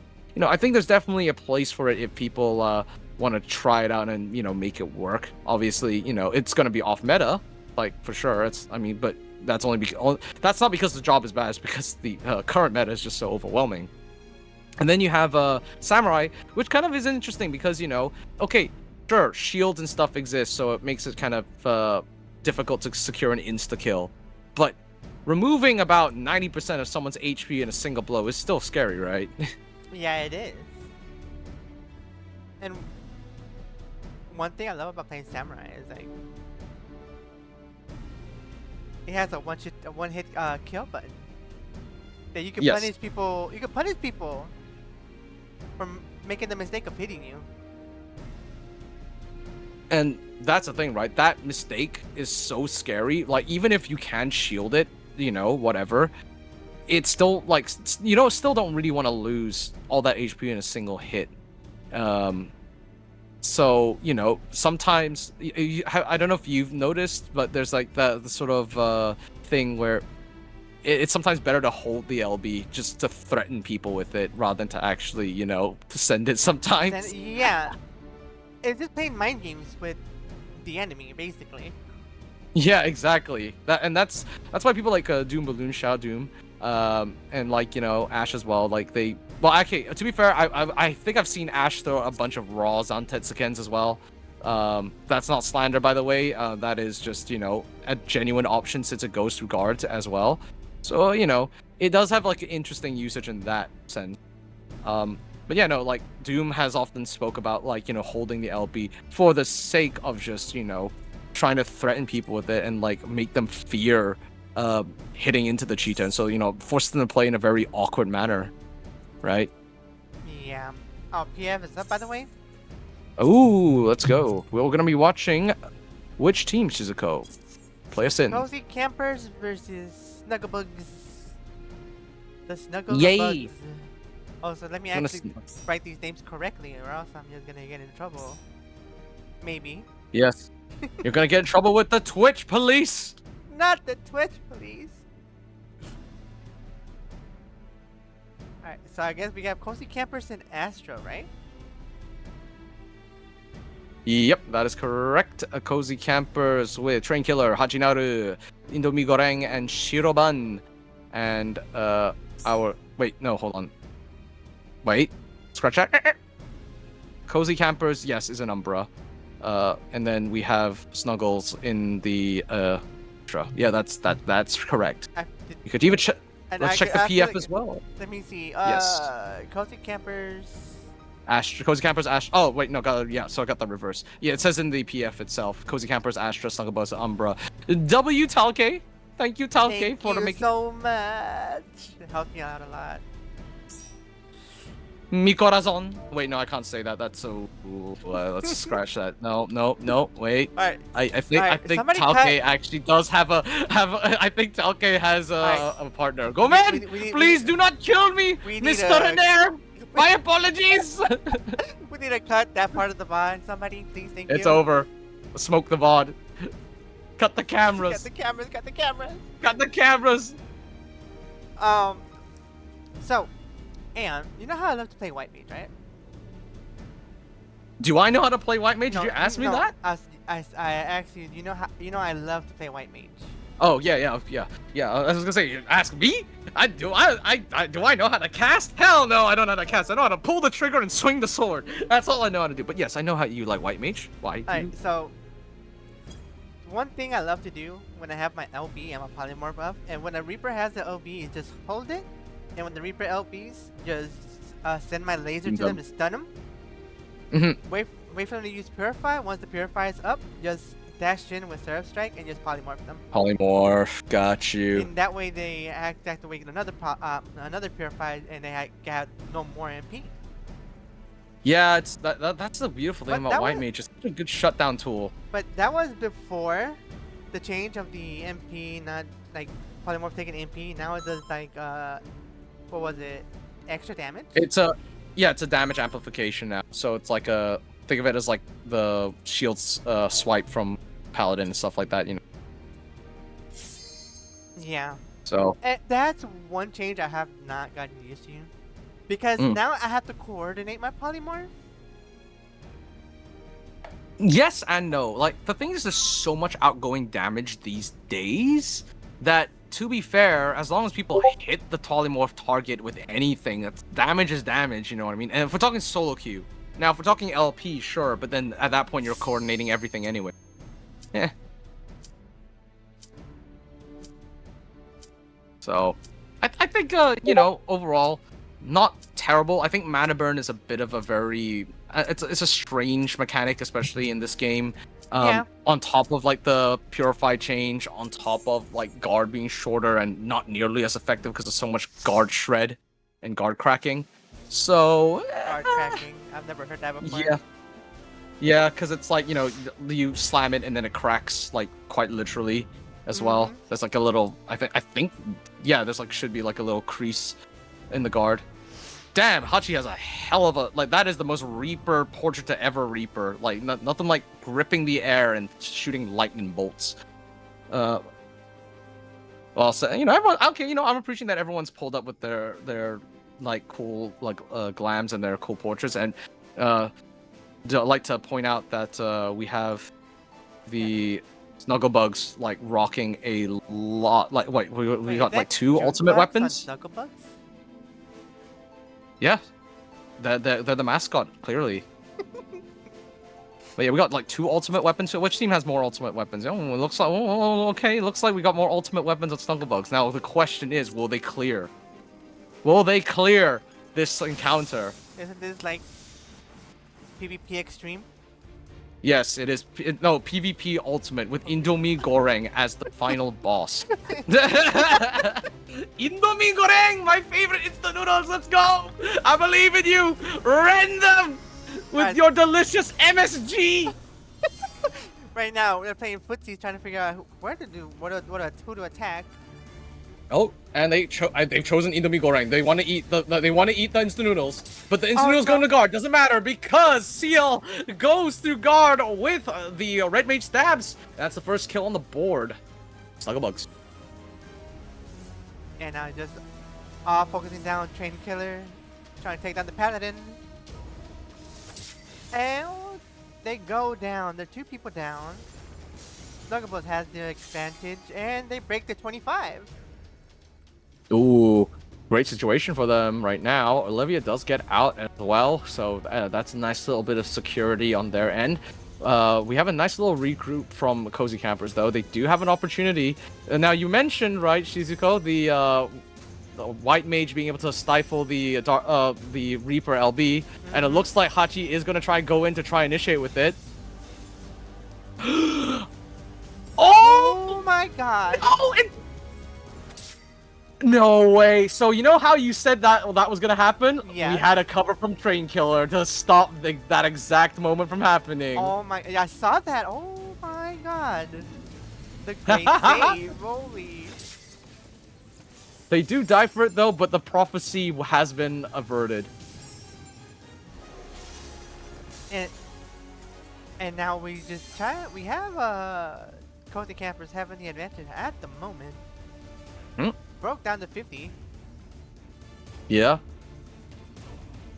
You know, the campers are definitely on the back foot here. We have Snugglebugs making a lot of progress. They're pushing up. They're taking this really nice choke point here, so they're stopping an entire like entrance point. So now we got Train Killer trying to give Shurban a little bit more space to survive, but it's gonna be difficult for them to survive out of this. Indomie Goreng now has to strike on the offense, but throws out Dark Knight and White Mage. Return Laser Beam. Yeah. Can they convert a kill? Yeah. Not bad, not bad, not bad, not bad, not bad. Actually, it's a nice little bit of back and forth. We still got some kills here. It's not over yet. We have 2 people left alive on the Cozy Camper side, with Train Killer able to join the fight potentially soon. Indomie Goreng might be going down here. They have been silenced, and nice cover! You gotta stay on point though. Very, very nice, actually. That Indomie was a Goreng great now going to scene. get a nice elixir off, and surprisingly, that has actually allowed a full recovery from Cozy Campers. They have completely stabilized from a 2v5. Isn't that insane? Yeah, with Paladin LB up for Cozy Campers, I do believe they could hold for the next fight, but they have Viper and Red Mage ready to go. Even also White Mage. Yep, and bear in mind, they still have to break through that 25%, which is a massive defense point. They send everything into Indomie. God! Damn! Was that necessary? Oh my goodness. Like public enemy number 1. Hello? Yeah, I mean, maybe maybe they don't really, maybe they're more like Nissan enjoyers. Maybe they like the cup noodles better. Yeah, right? Reaper LB goes out, focusing on Olivia. Can Olivia survive all that? Yeah, I mean, somehow Olivia survived. Somehow Olivia returned. And no, actually, that was a really good counter attack from the side of Cozy Campers. Very nicely done, keeping their composure. And actually, Train Killer seeing that attempt to kill Indomie way ahead of time and covering all that damage. Very well played on their part. Yeah, Unfortunately, that is them going down here. A nice little counter offensive from Snugglebugs is going to start pushing the rest of Cozy Campers back in the last 30 seconds of the match. Indomie goes down. No. This is the best time to regroup at the moment. They do have one more fight. Yes, and that's just to stay in the game, mind you. Not even necessarily get the win. They need to do this just to stabilize, which is very, very iffy right now. Yeah. Hachi goes in. Yep. Ooh, they And take a nice down big 2. beam. But... No! At the No! 99.4. Indomie! Live! Live! No! Dang. And unfortunately, Shurban, stunned off point by Olivia, is going to secure the victory. Victory Indomie for landed a Snugglebug. little bit too long in that point. Survive long enough? Oh my god. I don't know how they survive all that damage.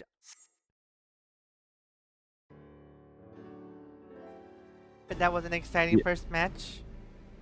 Very exciting first match. I like this. I like it a lot. No, I mean library is always such a weird one, right? Because with library, it's almost like weirdly enough better to not even regroup and actually just send into that 25%. Just not have one person interrupt the break, because it's such a massive like game state change to like have the bridge be made, because you know all of a sudden you went from having like a very easily interruptible progress point to something now that is like constantly you could just interrupt it. Wait. Like it's sorry, that is uninterruptible. Like just more people that are on the 50% means the progress will still go, albeit slower, but it will still go, Yeah. right? Also, Whereas 25%, you could just brush by it and it stops. Okay. And does an enemy's team standing on that 25%, does it stop the progress or? Yes, it resets it entirely. Okay. So you know how there's like the bar fills up, the circle fills up, right? Mm-hmm. So if one person from the opposite team, just any one person, just touches it, doesn't even have to stand in it, they just touch the point, the entire progress of that circle resets to 0, and it starts again. So you can have like a dancer just dash back and forward on that circle, and it would be the same as like you know, the same effect as like standing on it. It would just reset it entirely. That's why it's such a big like win condition point. That I've seen one team in Gidson's tournament do something similar and basically fight tooth and nail just to keep that 25% from going up. They almost never reset, and they actually built a composition around just constantly jumping on point and constantly cycling and interrupting. It was very interesting to watch, actually. And that's why I find that map super interesting. Oh, I can't believe the beam into Reaper LB actually happened. Yep, As soon as but I then touched- was parried. It was parried. That's why. I was like, You may have the shenanigans of White Mage Shizuko, but it cannot defeat the power of friendship! not friendship. My Yep, weakness. your one weakness. Alright, so, well, wait, hold on, no, I'm your friend, Caesar. We're all your friends. What do you mean it's your weakness? It's also your strength. Your power. Because Alright, if you got alright, dogpile on me, y'all basically like beat me. Oh, yeah, fair. It's over. True bet. It's over. Okay, so we're in Palystra. This is the good old like standard map. Both teams have very similar compositions, both with a paladin and a white mage, except we have difference in you know, I mean I think same composition essentially, but it's like yeah, difference in that also warrior has a bit more. We're going for the side engage, the funny fast lane engage. Okay, I like what this team is cooking. Indomie, no. No. The cover ghosted. Oh no! Ah, I hate no! to see it, honestly. Oh my god, Train Killer is getting focused down. Oh, they got a return kill on the Dark Knight. Huge, actually huge. Like you the thing is, underestimate the bard at your own peril. The silence when it comes when you least expect it, and it will absolutely mess you up, especially with harmonic arrow and stuff as well, right? Oh yes, Bard. Hmm. My worst enemy. Yeah, everyone's worst enemy at this point, to be honest. There's a yeah, it forms a core part of the really OP composition. Ooh, Hachi's getting a lot of damage sent on them, but a nice cover from Train Killer once again lets them send out a safe Reaper LB. Can they get a counter kill on Liana? Big shields, huge, massive Astralis trying to keep Liana alive and successfully does so. This allows them to get the counter kill onto Train Killer, which then forces Cozy Campers back on the back foot once again.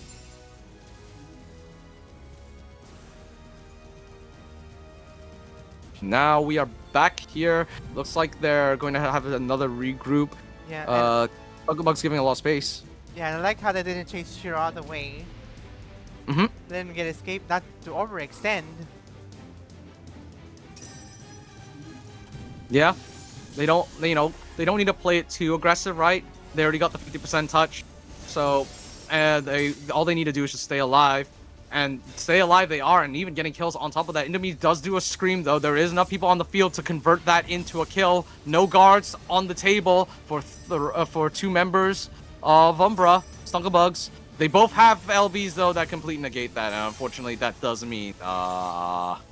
looks like Snugglebugs have got this pretty well in their hands. I say that, but then Astralis dies!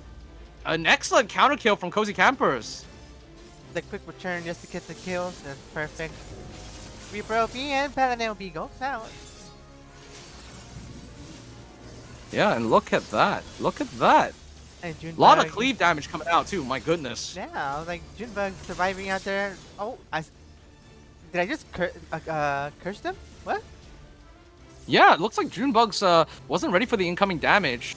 So even though like 2 invulnerable LBs came out, they still somehow managed to secure a kill. Liana now is also gonna be next on the chopping block, as Snugglebugs has 3 members up, with Junebugs just rejoined the fight. Olivia is caught out in the back line, isolated from the rest of the team. This could be a massive opportunity. Yes, Cozy Campers see that. They are going to run onto Olivia. Olivia tries to get out with the stun, but gets blasted by Solus.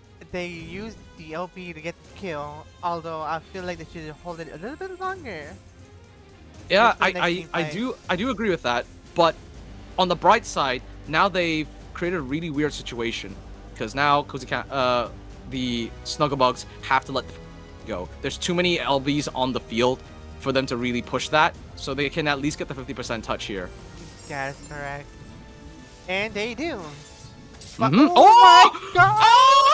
Oh my god!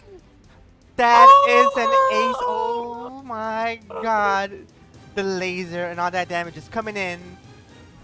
Obliterated Cozy Campers. Well, CC giveth, CC taketh. Yeah. Yeah, they are all regrouped thanks to the, all that, and now they have Reaper and Warrior ready to go. Yeah, I'm gonna need an instant replay. Although that was that was nasty. That was so nasty. God. Yeah, that was nasty. I am speechless. I can't speak. What? Oh my god. So if I've noticed so far is Snugglebugs are calling. I feel like they're calling out their main target to hit. Yeah, like I have noticed that too. Oh wait, hold on. Liana is now throwing out LB here, and they do get a kill onto Hachi. Shiro, now losing a lot of HP, has to fall back. There is still Solus on the point, holding on for dear life. Train Killer, can they survive? They barely survived with like 10 HP! God. 10%! Throwing out Hollow Ground just in time to stay in the fight!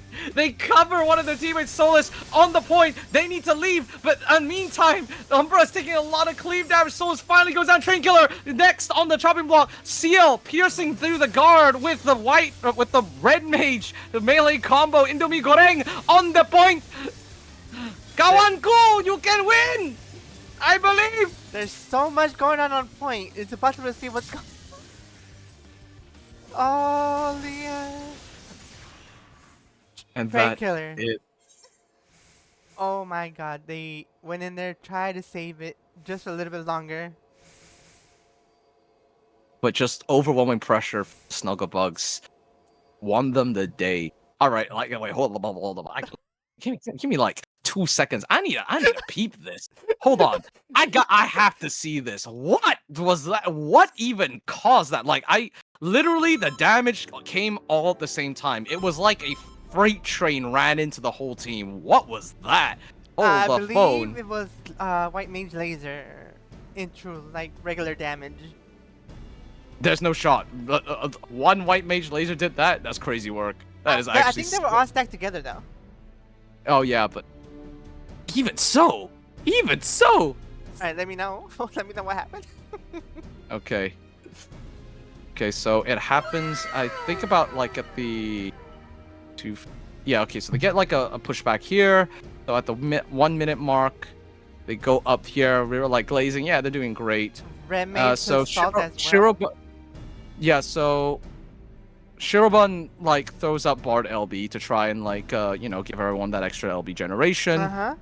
Astralis fires off, as you mentioned, the White Mage laser beam that cleaves every single member of Cozy Campers. That was a 5-man stun, beamed right to the face. Right. Let me see what happens next. And Liana follows up with essentially a 5-man Quietus, like as well as. Looks like, what else am I looking at here? Oh, and CL with the Red Mage LB combo to finish it off. By the way, because they targeted someone who was in the middle, everyone, the epicenter, the cross hit everybody. It essentially hit everybody. The stars quite literally aligned for that kill to happen. That was quite possibly. I feel like that was play of the night. Play of the night, yeah, exactly. It was like I just blinked for a second and they were all dead. That was that was nasty. That was like timestamp wise, I think that happened in a span of 2 seconds. Like, right? Oh my god, damn. All right, so we got our results for our other match.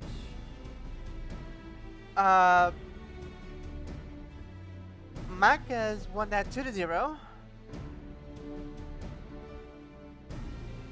So congratulations to Macas. I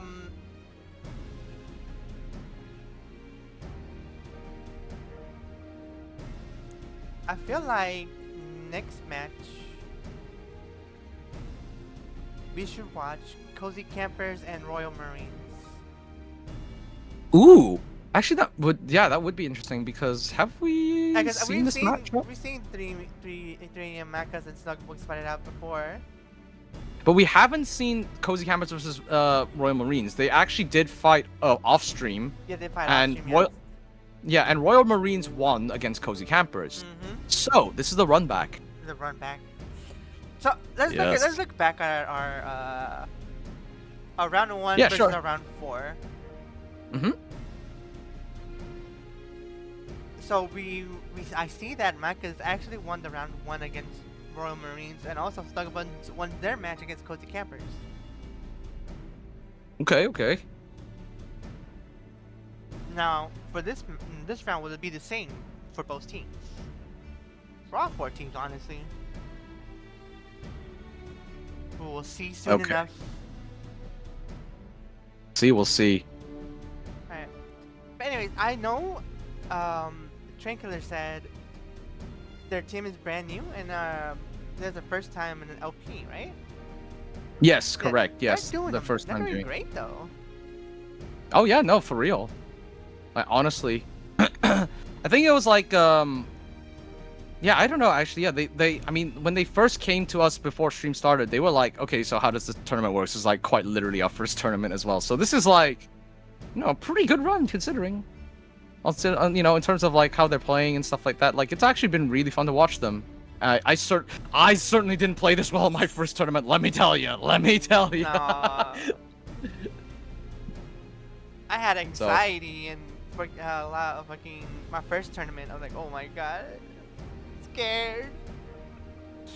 Yeah. I think that's everybody's like first experience in a tournament, like the jitters. Yeah. Yeah, for sure. Like hyperventilating.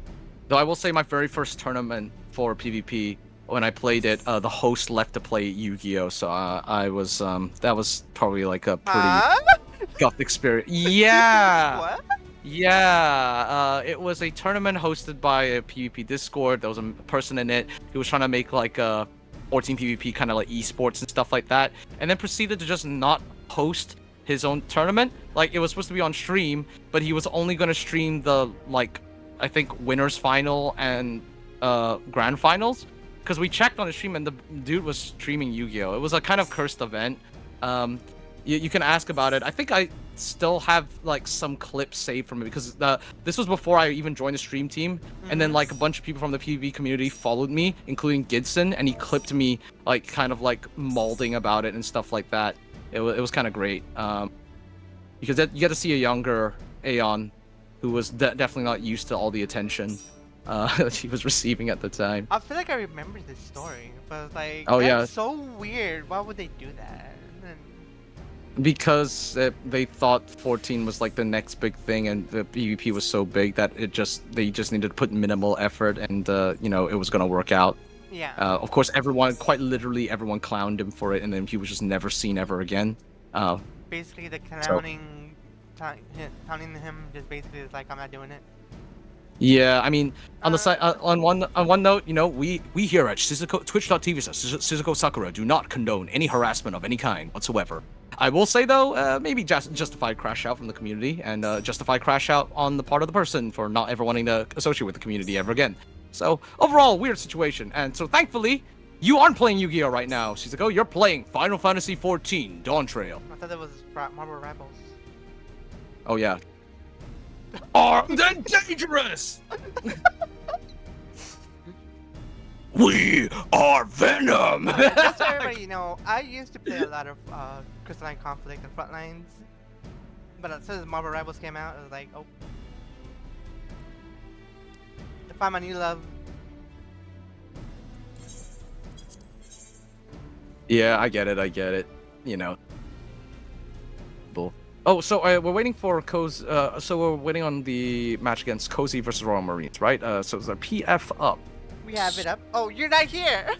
I'm not here, it's me! It's me! It was me the whole time, Batman! It was me, Batman! I am the one delaying the game, talking about Yu-Gi-Oh! Yes! That is not a Joker voice. I don't know what the hell, what impression that was. That was like if like Green Goblin was Green mm, Goblin. Was that guy that says, meow, see? Or something like that. Yeah, see, like maybe that sounded like Green Goblin LARPing as the Joker. Oh So my God. anyway, sorry about that. My bad. I'm back. Yeah. We're ready. But I would say this when it comes to like all PvP games. All PvP games follow the same script, but like Oh yeah. you have to learn many different things in each game. Yeah. I like that's kind of why it's interesting that you know, a lot of people don't like 14's PvP from like if they played like other MMO PvP because it feels actually very similar to hero shooters. A lot of the skills are very transferable actually, not just because of the payload, but even the way like you sort of approach fights and stuff. It is very team based in a similar way that hero shooters are. And as most hero shooters are, all roads lead to goats, unfortunately. Yeah, basically. Yeah. Like, that's the reason why people stopped playing Overwatch. It's like, oh, goats meta sucks, so let's go play Marvel Rivals, and then Marvel Rivals went to goats anyway. It was like, yep. Well, the Marvel Rivals went to 3 supports, and that was even more people to play. Yeah. Yeah. So It happens everywhere. Yeah. 3 supports, 2 tanks, just one So- DPS, which somehow made it slightly better. What's the so in 14? What is the same like equivalent to that?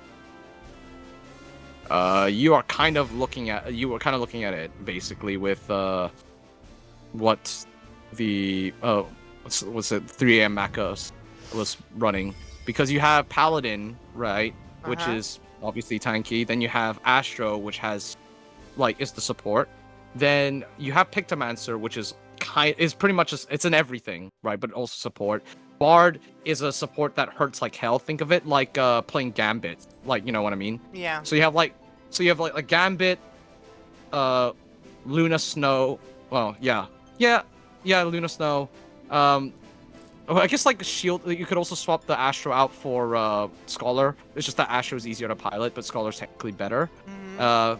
The healing down as well. So again, Gambit, same thing. Yep.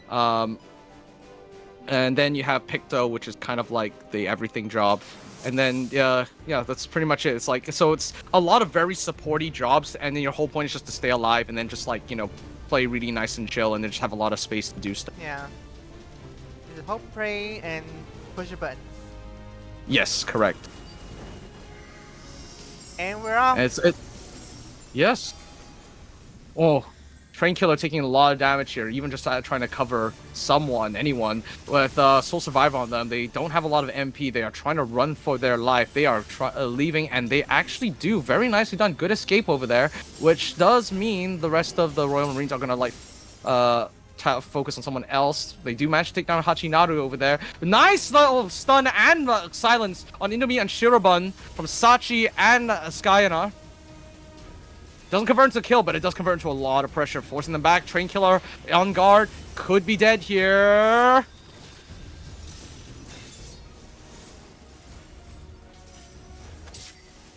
Oh, And might they need help. die. A beam, yeah. Would you say that was a worthwhile beam, though, Shizuko? What was that? Would you say that beam was worth it? Would you think that was like a beam- justified beam? That beam was worth it in order just to try to get stabilized again, and it did, kinda. Mm-hmm. Oh, but she You're right. goes down. They do. Indomie being focused down. They survived. Yes, they survived. Wait. Meanwhile, They I'm are. late. Live Lording Indomie will not be the consumed no longer. It is time to be the consumer. Oh no! Ran into guard and taking quite a bit of damage from the bomb as well. It's gonna like be a little bit of an issue for this. Skynar does Painkiller guard breaks. got Well, caught out of position. Focus down. oh.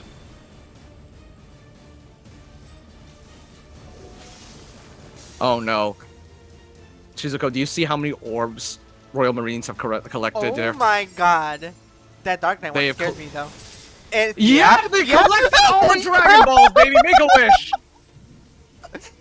As soon as I saw the 4 balls on the Dark Knight, I was like, yeah, no. Someone's gonna die. Yeah! If people don't know, the orbs give you like limit break when you pick them up, and also increases your damage. And that's what we saw with the Dark Knight LB. Oh man, yep, just right there, sent. That was a nice play. Man, we're just enjoying one-shots today, man. We are having a great time just doing big damn. Press one button, do big boom. See, I did not think Dark Knight LB could like one-shot. I don't think it could one-shot, but those orbs though. No. Those orbs.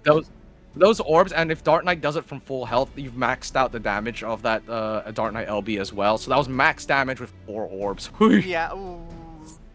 In a single cleave, mind you. Like, I'm telling you, like, this is exactly kind of why people get so hooked on a PvP.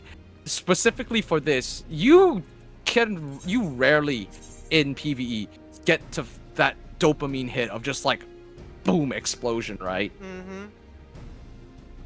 It's just stuff like that. When it works like a charm. It feels so damn good. Yeah. And yeah, it's kind of also like the job identity, right? Like, I mean, hey, Evercold, right? They're putting Sky Shatter onto Dragoon. I mean, White Mage Laser Beam in PvE.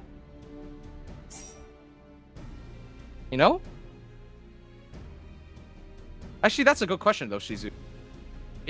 Assuming they put the PvP LBs into PvE, would that be enough for you to like have a new main as a result? Yes. Okay, and which main would that be? That main would basically be Samurai. Ooh, As much. Sunset's. Yeah, as a Tetskin.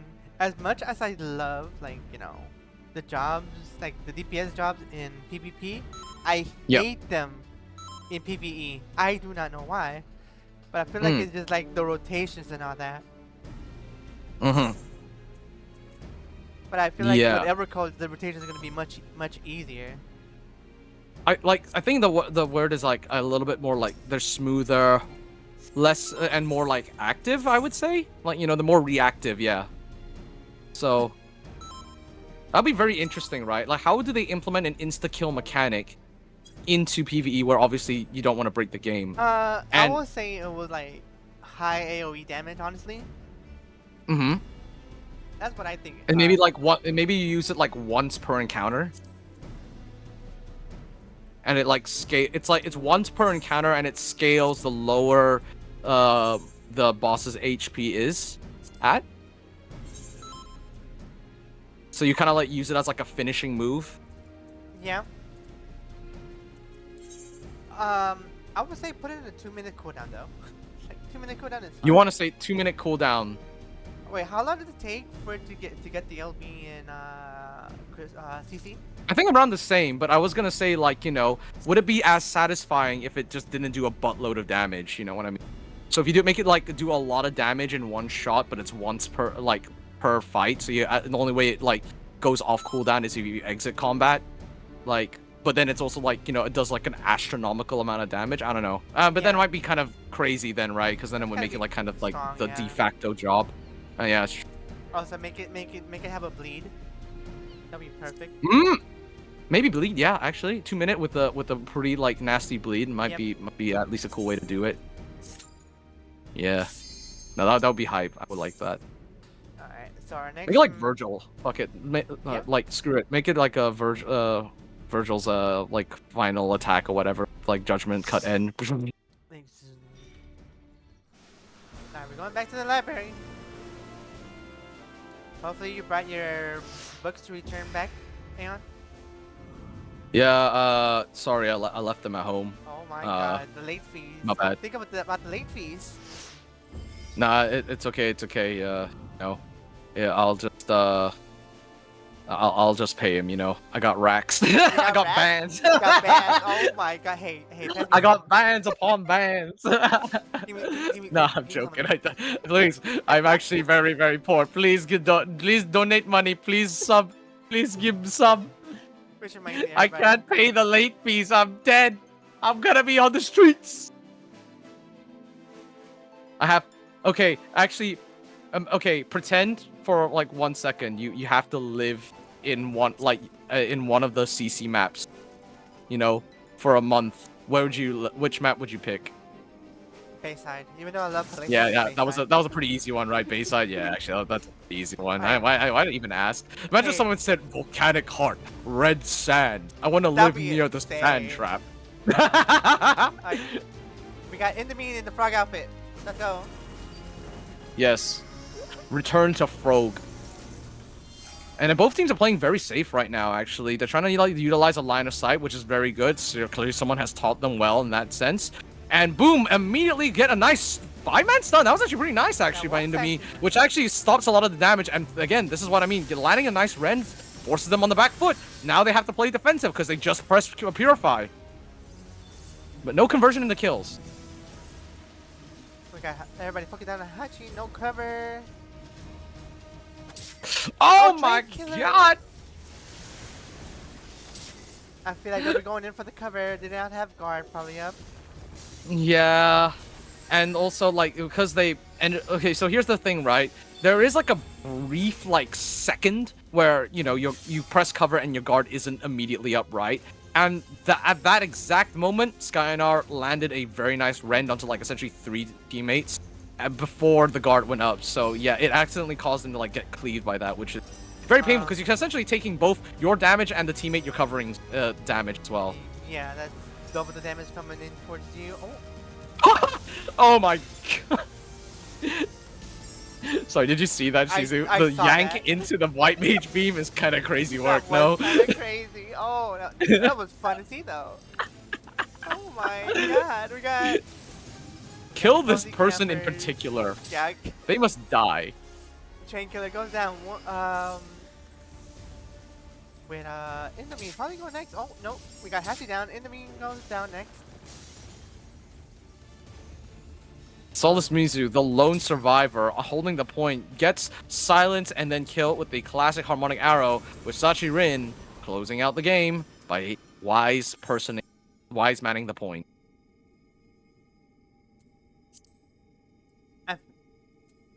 That was actually a good one. I did notice that they someone actually went towards the middle at the very beginning, and they took advantage of that and just pulled him in, try to throw damage at him, try to take him down. Yes. Yeah. You're absolutely right about that. So I was like really good, like you know, like, sort of positioning and their like awareness on their part. Yeah. One thing is important is just like awareness, positioning, when to engage, when to disengage.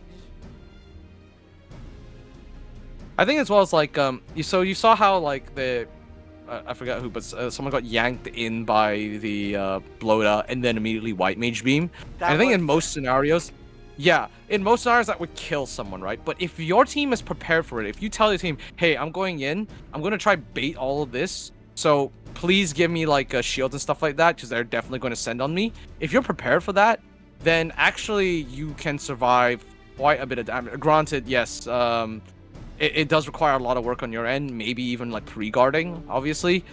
But because they sank so many resources into kill that one person, when the rest of the team pushed up because they didn't get cleaved by anything, it gave them the exact opportunity they needed to close out the game. So yeah, that's exactly what Royal Marines did. So well played on their part.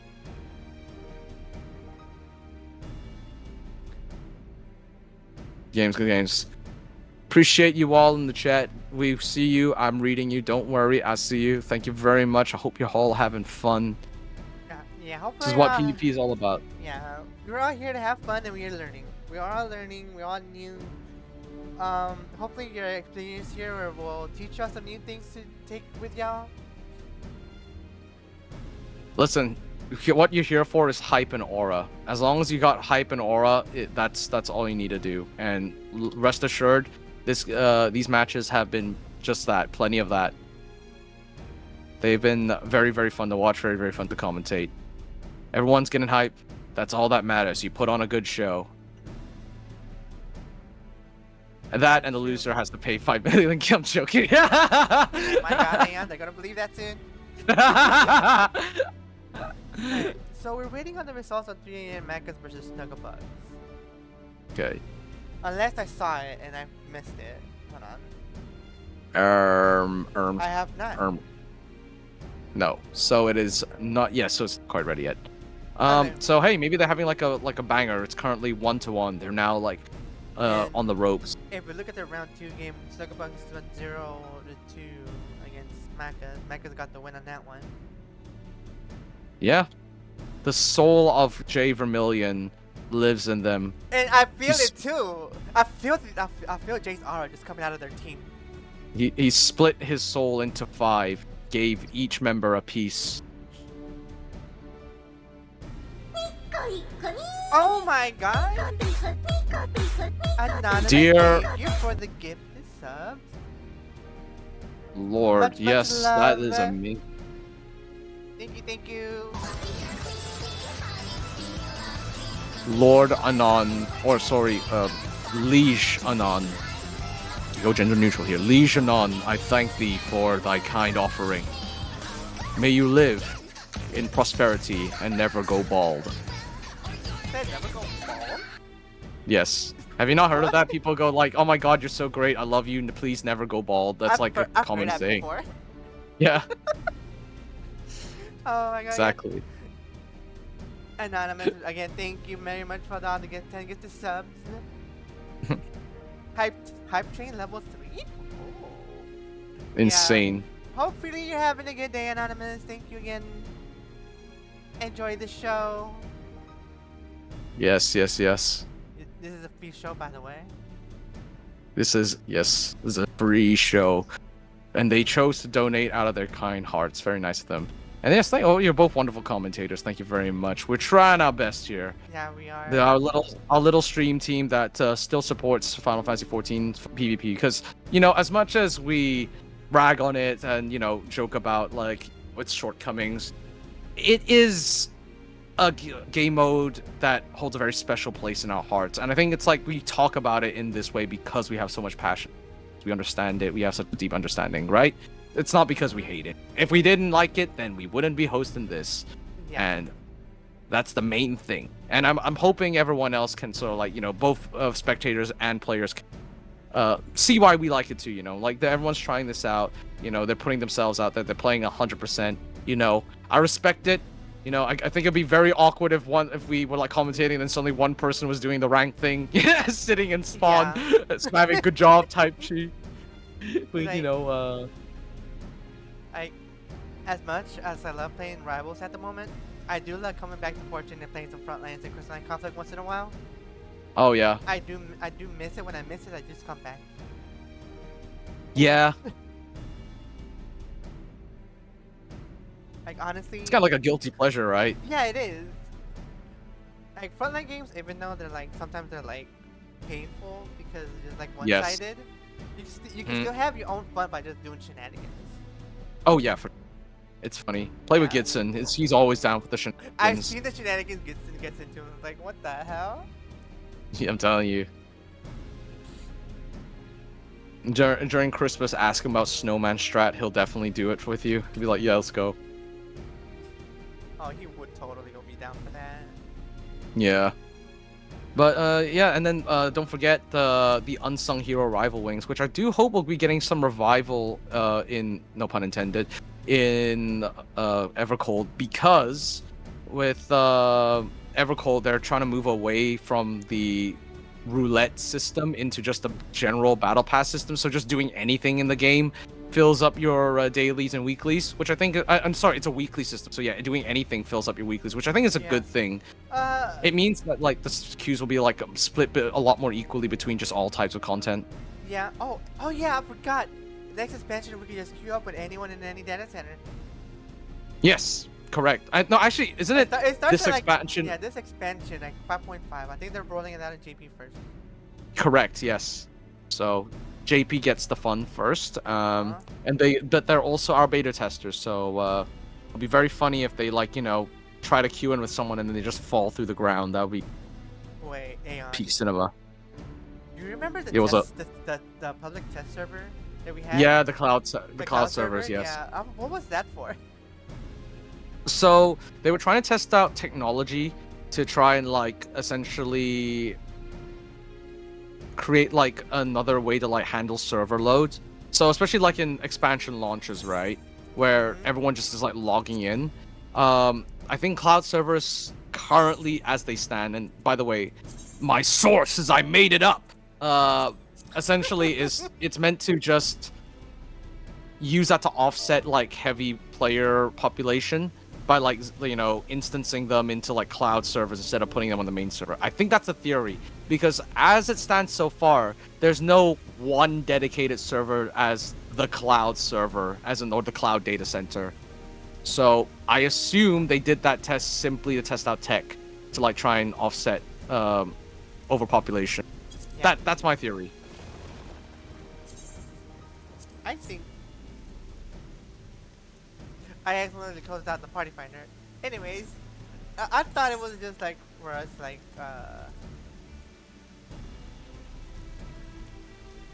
to joke around, honestly. I guess not. That would have been a very expensive joke, I will say. Just like buying entire servers and doing all that.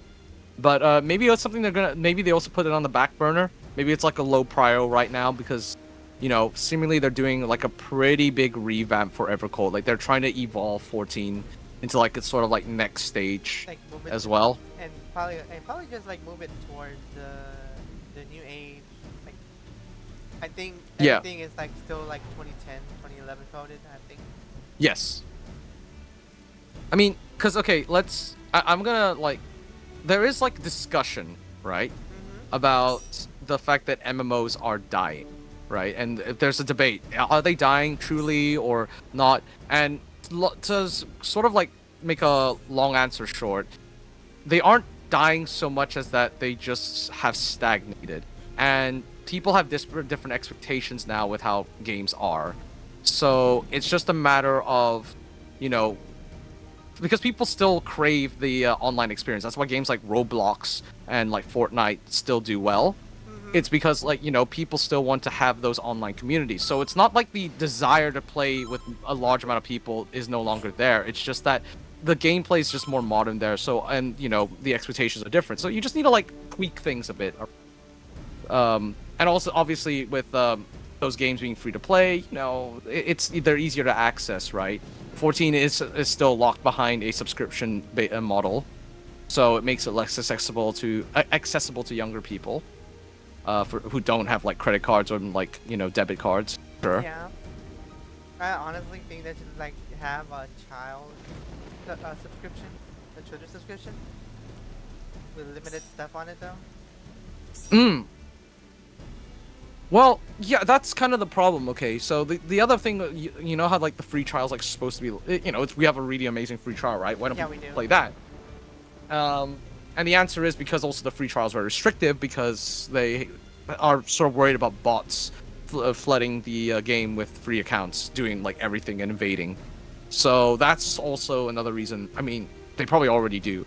So that's why they're kind of also a bit wary of stuff like this. And when you have like an MMO as big as 14, it starts becoming very unfeasible to like try and like, you know, manage the whole thing. Oh, and well, actually, on that note, Macca's has announced the scores. Macca's 2, Snuggle is an 0. So Macca's currently undefeated at the moment. But yeah, no, like, this is exactly what I think 14 needs, and I'm glad they've identified it as early as ever cold, to be honest. So that's really gone on them. Like, a lot of people were coming out of the woodworks and like saying 14 is save, you know, and I was like, these are people I haven't seen play the game for like 3 years or something like that. It was crazy to me. So yeah, no, I'm very hyped. FanFest is coming up as well. It is in next month, and by next month I mean like in like 3 weeks or something like that. So not even that far away. So more news will be announced there. Very excited, very excited. Alright, so we do have Macca's and Snugglebug's 2-0, 2-0, right? Yes. So for the Last last two games will be streamed, as they are the Alright. last 2 games of the night. All right, Oh, let's we're do it. almost done. We're almost done. In a timely manner as well. How wonderful. All right then. So, My brain just turned off for a second. Right, there we go. don't worry. It's been a long day for you. So, do not sweat. Okay, let's go into Party Finder. Bam. I will call you. So I'm trying Yeah. to figure out how some of y'all figured out the password for real. It got leaked. Alright, It was yeah, me. we're waiting on you. I was the leaker the whole The time. leaker? Why are you leaking? Hold on. Because they call me the leaky. No. I'm not gonna continue that bit. Like you know, I'm putting I can't because I don't know what to say for the bit. I'm sorry, I'm out of ideas. Like it's I'm running on like 3 hours of sleep right now. The can of Red Bull is starting to run out.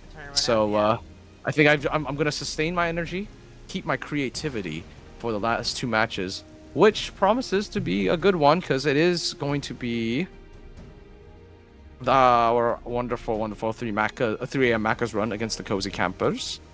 Cozy Campers have been putting up one hell of a fight. And we're waiting on you. Yeah. You know, they've been doing their damnedest. Oh, the password is 69, by the way. Huh? The password is 69. So that's you know what? I thought I joined. I was trying to do the same passes as always, and you changed it last seconds. Yeah, last 2 games. Might as well put 69 on So it. maybe that's why. So the password didn't leak. They just guessed it because you know you picked like the most default password everyone picks. I was wondering if people would like struggle figuring it out since I've changed it, but no. No, they kind of just went with Occam's razor, the most obvious option. Oh, Hollow Bastion is ready. So all in all, right? What is Wrong random. the path here? Take has opted to go for Paladin this time. We are now seeing an actual representation, like, you know, we're seeing actual representation of the machinist. Very nice. Hey, So- Aeon. Yeah, I mean, okay, you know, the damage profile doesn't drop off too much because machinist actually does pump a lot of damage. It's a great force multiplier. Black Mage is interesting in the sense that if they can like either control the battlefield. If they do this well, they control the battlefield with ice and you know, can put a lot of pressure with fire. And you essentially have the two tanks creating space for you all. Solus is going to be very taxed here, but I will say Digitalized Thoughts being on Sage means that 3am Machas won't have as much sustain. That like, cause Sage isn't actually a real healer, right? It's just the DPS, no? like it's a DPS in a green trench coat. Yeah. I do think they do have they will live long enough to get a kill. I think so. Like, it's still possible. I mean, the thing is with Sage, we say it's DPS in a green trench coat because the damage is nothing to like shake a stick at. It is really, really strong, and you know there's still decent shielding with the Haima. So from Numa, I believe it. Yeah, like so you know they have a big damage attack that like puts on shields. Really good for opener and stuff if you know the team is patient, and that's the key, right? If they all push in a bit too quickly or are caught unawares, the shield won't apply, and that could set them back a little bit when it comes to defense here. And against the warrior, that could be deadly. You know, Indomie like needs you know, lands a good rend on them before the Haima comes out. That's a massive opening. Now Talke has to be on point here to like keep their tank alive, their warrior alive. So hopefully that all goes to plan. Looks like everyone is trying to like posture. They're waiting. A nice little heavy from Hollow Bastion. They're trying to like wait out the buffs, and in they go.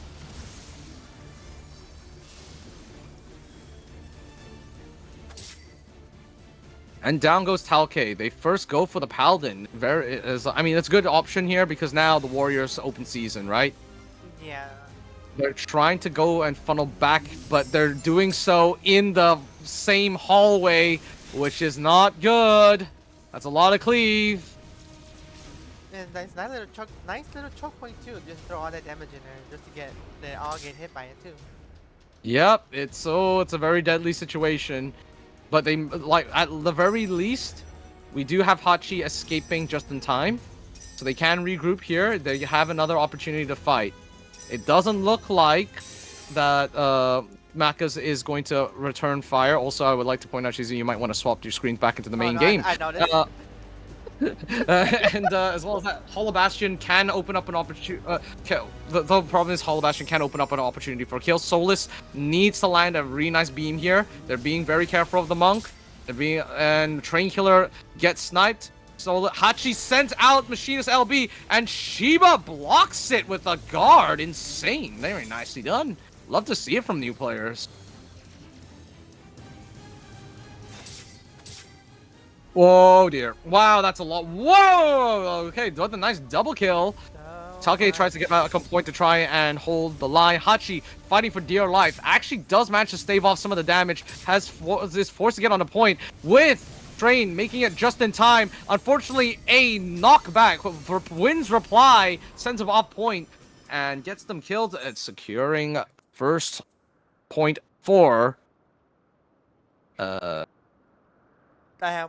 Machas, which And they changed the name. Oh, yeah, we were having a nice conversation. I forgot to change the name. you know, it is what it is. Hang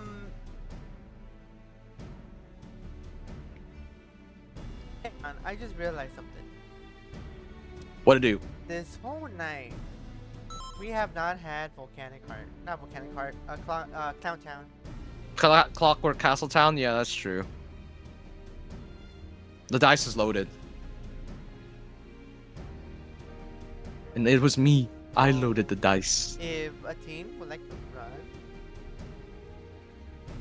you know, Well, actually, not a bad option, right? They do have a warrior on the Cozy Campers. yeah. Actually, if there was a time, and also Monk to lock down, if there was a time to run Castletown, would be now, actually. but it depends if it's something that they've scrimmed a lot on, if they're used to it. That's the only question. Because Clockwork can be a bit complicated in terms of how you approach the points. There's almost like an equal amount of cover to open areas, and obviously mats is a very interesting situation. Same with the gimmicks of like marionettes. There's a lot of, and also I think like prior to them like making the walls lower, it was very hard to like orientate yourself to where the point was and where everyone else was. Take the wrong door and you're like on the other side of the map. So it could be a little bit uncomfortable for them. That's probably why too. Yep, and we're back to Pokemon Stadium.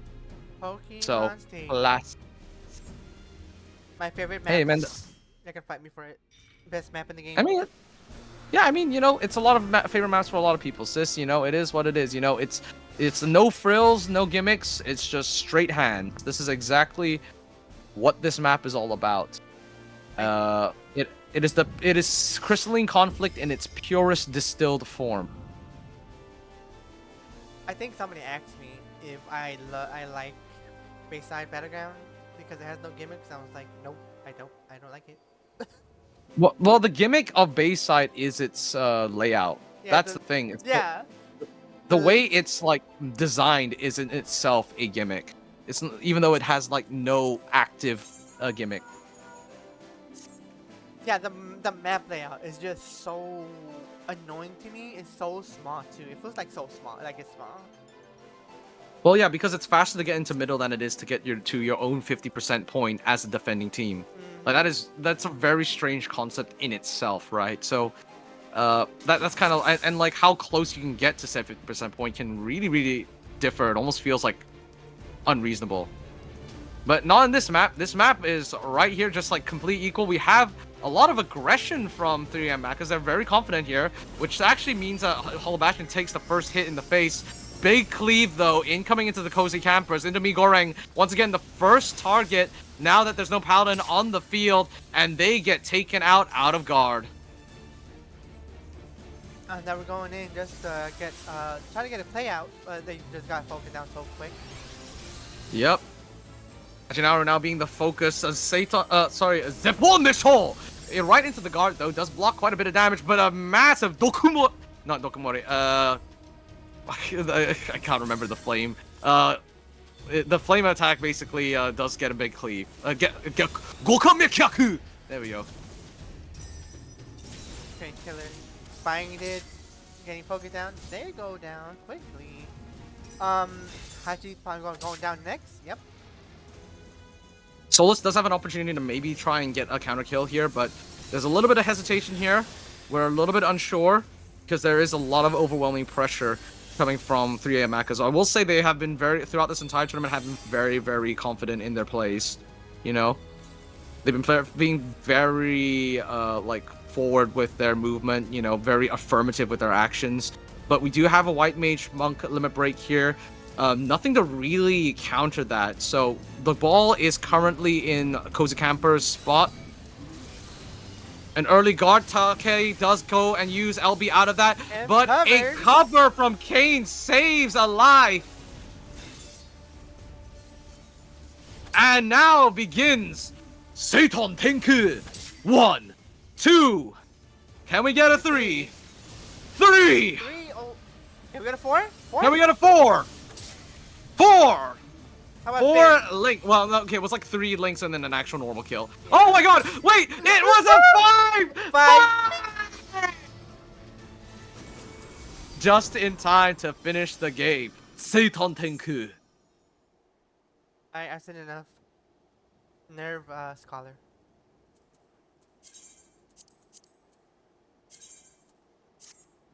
And with that, 3M Mechas, 2 with Cozy 0.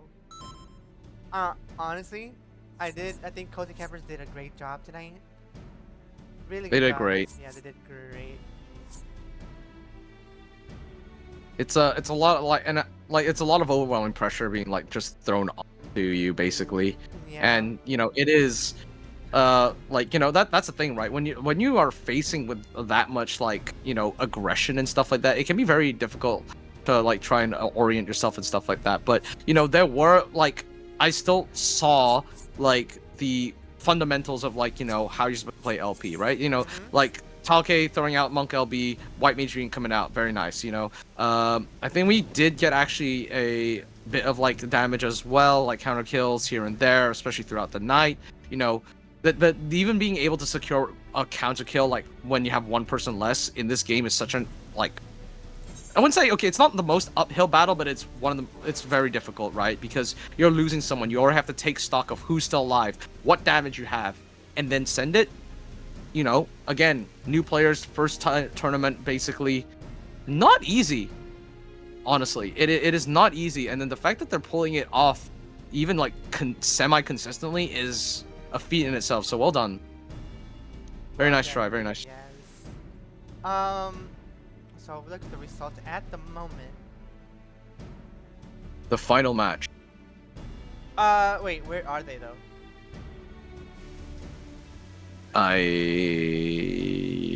Oh, never mind, I found them. Anyways, so Snugglebugs versus Royal Marines, and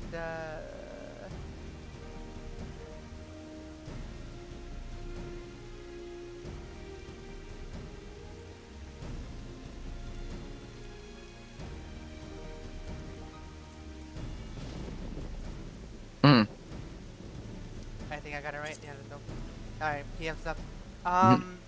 The last game of the night. Have we seen our current leaderboard? Can we see our current leaderboard? Let's go into our bracket. Yes. Snugglebugs. It's currently there. Refresh the page for a second. There you go. Snugglebugs played 6 games and won all 6. Really? Oh my god. Nice. We're snuggling. They do be snuggling. Alright, PM is up for everybody to join. Password is the funny number. Not the other Funny number. The funny number. No, I think you got it the other way around, you know. No, don't even start. I think you got it the other way around. Don't you dare. Don't you dare. Hey, one time, shame on me. Shame on you. One time, shame on me. 3 times, I'm just gonna dip out. It's true, it's true. Alright, so. So this is the run back from the match they had before. They went 2-1. Oh. Okay, yes. You're absolutely right. So, this could be the run back they needed, right? Yeah. We gone from like 2-0 to wait, was it 2-0? Yes, it was. Wait, hold on. 2-1. Scratch it. Snugglebugs versus Royal Marines. Yeah, no. So it's actually no. This is their first one, 2-1. Actually, kind of like yeah. So this will be their first run back. So let's see. Perhaps this is their time. The exact thing they needed. To like one more match to fully adjust to their playstyle to make that a nice 2-1 in their favor, or dare I say even a 2-0 in their favor. All right, let's do it. Before we do, I need to type something in general real quick.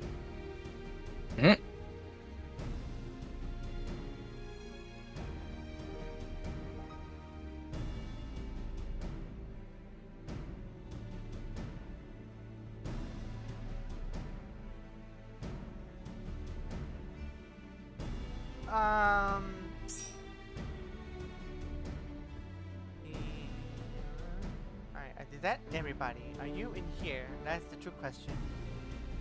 Oh, me? I mean, yeah, I'm looking at him right now. We got Olivia Astralis, CL, June, and Liana on Team Astra.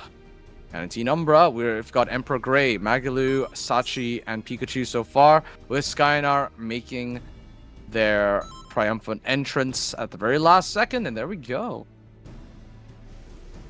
So, there we go. Everybody is in, and we are ready for our final set of the night. Snugglebugs versus the Royal Marines. And once again, we actually see again machinist representation after we ask for it. Ask and thou shalt receive. A nice big drill in your noggin, potentially. And actually, with also a red mage in the composition as well, you essentially have 2 guard pierces. And same with same with Snugglebugs. Because you also have the Viper present as well, which has guard piercing capabilities. So it's gonna be a very interesting situation where I think I guess both teams have relatively equal guard piercing potential. Because whatever damage you lose from the Viper trying to go through guard, you kind of gain back with Scholar. So this is like a very interesting sort of approach that both teams have taken to the same win condition. Post pressure, get them someone in the guard, and then kill them while they're in guard. So see how it works out for them. And I would love to see Pokemon Stadium. But yeah, I'm curious to see how all the team composition will work in the match. The only way to see is to go in and see and watch it ourselves. Absolutely. We as commentators can only guess so much. We can only predict. Now this is I would say a pretty equal matchup, in terms I think we're going to get pretty close matches for this one, cuz not only do we have similar compositions, but we've also have both teams with their commanders, their captains taking the field as well. So, in terms of power level across skill and stuff like that, we are looking at a very relative mirror match. Pikachu still refusing to put on a portrait, relying merely on the sheer aura and I guess cuteness of their bun boy. I guess is that what we're rolling with here? It's just I don't need a portrait. The portrait is unnecessary. Alright, we have Emperor Grey, the leader. We have Olivia. Ready to go. Yes. We are ready, and yeah, I'm thinking, okay, in terms of who's gonna play more aggressively, it could pretty much go either way, but I will say with the 60-second LB, it's not like the Royal Marines necessarily need to play too aggressive. They can just play for time around 60 seconds. So really the pressure is on the Snugglebugs to actually push up and play more aggressive, and that's exactly what they're doing. But in fact, exactly what they're doing. Yes, Emperor is trying to wait in the lines. They are now sending straight into Astralis. They walked into the lion's den and they're being consumed. We have a nice little cover there from Pikachu to keep Magilu alive, which then allows him to do a nice little counterattack onto CL. CL in guard, out of guard, stun. The Purify lands and they barely make it out alive. Yeah, at the moment they're pushing them back, probably trying to get a cheeky kill, but they could not. They probably had to back and regroup, get the 50, and get ready for the next fight. Yeah. Okay. So honestly, that could have really cascaded into something a lot worse. But I say that as Astralis gets silenced permanently and then taken down straight after. Liana is taking a lot of damage here. Junebug sends out Viper LB to try and get some pressure. Forces the rest of the Royal Marines to back off a bit here, but not before taking down Junebugs. The rest of the team should be able to survive though and fall back. Snugglebugs are trying to get another regroup so they can do another fight. Olivia does have Scholar LB ready. They can do it. Yes, they pop it up, and then they're getting ready for a push in to try and contest the point and stop its progress. And they knew And the Royal Marines knew they popped Scholar LB, so they just backed up a bit. They did not want just to a engage little. that, yeah. No, yeah, and honestly, like they already broke the point, right? They don't need to engage that. So yeah, it was good decision making on their part. And also they just lost their healers, so yeah, even more of a reason. You know, they can play this chill, cozy, if Oh! you will. Machine LB go. Ah! Oh! Yo, the Taylor snipe! did not had nothing for that marksman spike. They already used their guard up. So actually, yeah, Pikachu actually got the kill there. So what might have happened is the stun kind of landed at the same time. So that was really good on them. Nice little like clean standard kill. Love to see it. Love to see it. And yeah, they actually haven't even used LB for this fight, so they're actually in a really good spot. They could just push this up to the next point and use LBs there. Liana is trying to retreat. They are unfortunately running out of the fire into the out of the pan into the fire. As they get completely surrounded on both sides. Astralis does have LB almost ready if they survive for like 5 seconds longer. They just might be able to pull it out in time using LOS to avoid all that damage. They do have it ready. They choose to Elixir so they can match the economy of Pikachu right now for both HP and mana. Astralis pops theirs first to try and reset the fight momentum. Pikachu choosing to play it safe. It looks like the Royal Marines are just not going to fight into that LB, but not before losing Emperor Grey to the depths of Liana's blade. Yeah, and it looks like the Royal Marines know when to engage and when to disengage, because they've done that twice already. Yeah. I mean, they're just playing for time right now, right? I mean, yeah. Especially since they almost have Magilu's Dark Knight LB ready, so they can match the 4 LBs against the 3 LBs. Correct. And there we go, the guard crack. This is exactly what I was talking about. And they do manage to take out Sachi, but not before losing June Bugs as well. Liana sent out Dark Knight LB, same with Magalu. Both Dark Knights in invulnerability. Astralis is now covering Liana. Pikachu still opting to play it very conservative, very like reserved with the Paladin LB. Waiting for the right moment to pop it to maybe like claim the game. As they actually managed to push back the rest of Slugbuck.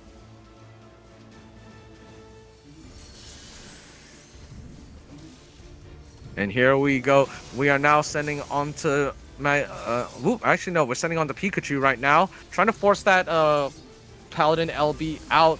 But Pikachu is undaunted. They do not fear. They're playing it super greedy right now, but it's definitely going to help pay off. Junebugs does get killed in the process. A nice little counterattack, staying cool under pressure. CL now taking a lot of damage, is going to fall back here as the final 10 seconds of the match has ended. We are now in overtime. Pikachu, well, they send LB right now. Sachi sent out Red Mage LB. It takes out the Paladin. That is a huge loss for Snugglebugs right now. They do not need this. They were so close to the Paladin LB as well, so they were the priority target. Mm-hmm. Olivia, now the sole survivor target, gets sniped in the face! And finished off by Magalu, eating that sole survivor for that extra HP and mana. That's gonna end the game along with a death from bugs. And that's why I love Machine so much. Yep. They were like in another zip code, like, you know, it's just like, hey, I'm a potion, life is good, and then suddenly you see the funny crosshair, and you're like, my life is now forfeit. No, they survived it too. I think the shield helped. Yeah, they survived it with the essentially like 10% HP, 5% HP, but yeah, Magalu was on that, you know, was playing very aggressive, finish it off with a nice little Shadowbringer to close it out. Yeah, Going to Red Sands, baby. Red Sands over paradise. But we'll see Clown Town next time. Perhaps. I mean, there are a lot of maps these days, you know. It's not I wonder if there's gonna just be a point where we just have too many maps. There might be, and I feel like it's much better to just like queue up and get a random map than just like be on rotation at that point. Yeah. You know what's actually gonna be interesting? Cause I know okay, so like Guild Wars 2 is another MMO I played, and I've tried the PvP there as well. And what's really interesting is that there are maps with similar game modes and objectives, but there are maps with others. Like one's like a control point, the other one's like almost like a League of Legends MOBA type. So I do wonder if one day they might just introduce like Crystalline Conflict, but alternate game modes that aren't just push the crystal. Like, So it's still like a so you can control point or something like yeah, that. so yeah, control points, capture the flag. So like you queue into a game and you don't know if you're going to be pushing the crystal, capturing a flag, or holding a point, you know? And I Yeah. think that's gonna like help like make certain jobs and compositions shine in one game mode, but maybe not be as effective in another, you know? That is true. One thing I would love to see though is like you could change your jobs while you're in the match. That would be oh my god. No, then we will truly be a hero shooter. No escape. There's no escape. Just give it a 1 minute cooldown, just in case. Oh my god. Go team, me and my friends can't make it to this one. Sadly, hope games have been they've been You mean great. like Thank Feast? you very much. Yeah, just like Feast.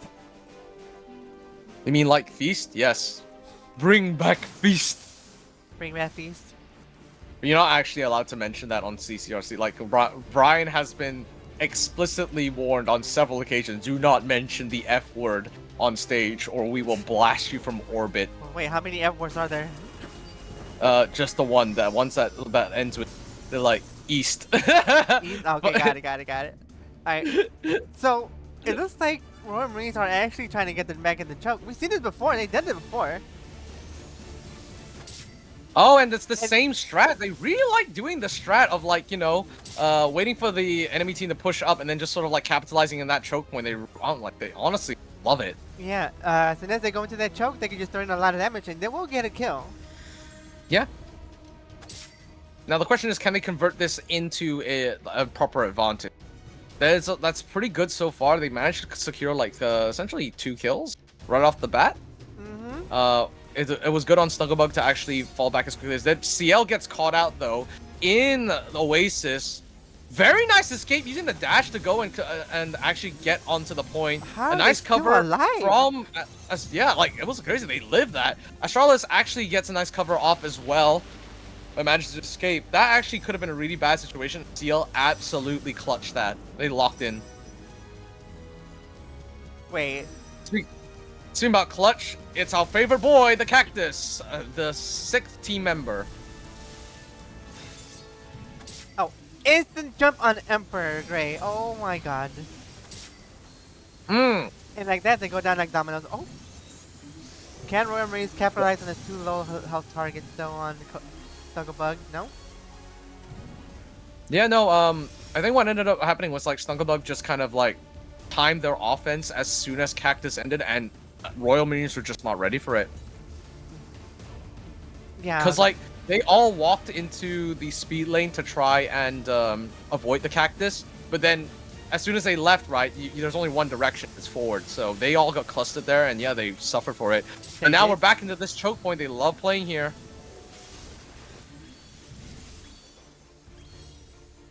And they get the kill on the Paladin. Mhm. Dark Knight goes down.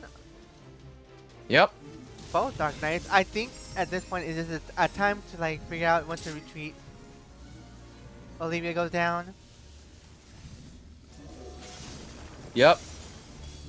CL looks like they're next too. Same with Junebug. If Junebug's Junebug picking goes the down, stun. If they go down, they'll be staggered. They get covered. They're safe. Oh, no! Ran out of the tether range. So Wildfire finished them off. Gotta watch out for that. Yeah, and now Snugglebug is going in with a 4v5. Yep. They do have 4v5, but with 2 invulns. Yes. Don't forget. They So really, could- it's a 7v5. 7v5. Yeah, you're right. Oh They god, could no! probably I'm sorry. stabilize. I'm sorry. I'm sorry, Shizuko. What happened? 6, 7, My 5. fucking god! Yeah.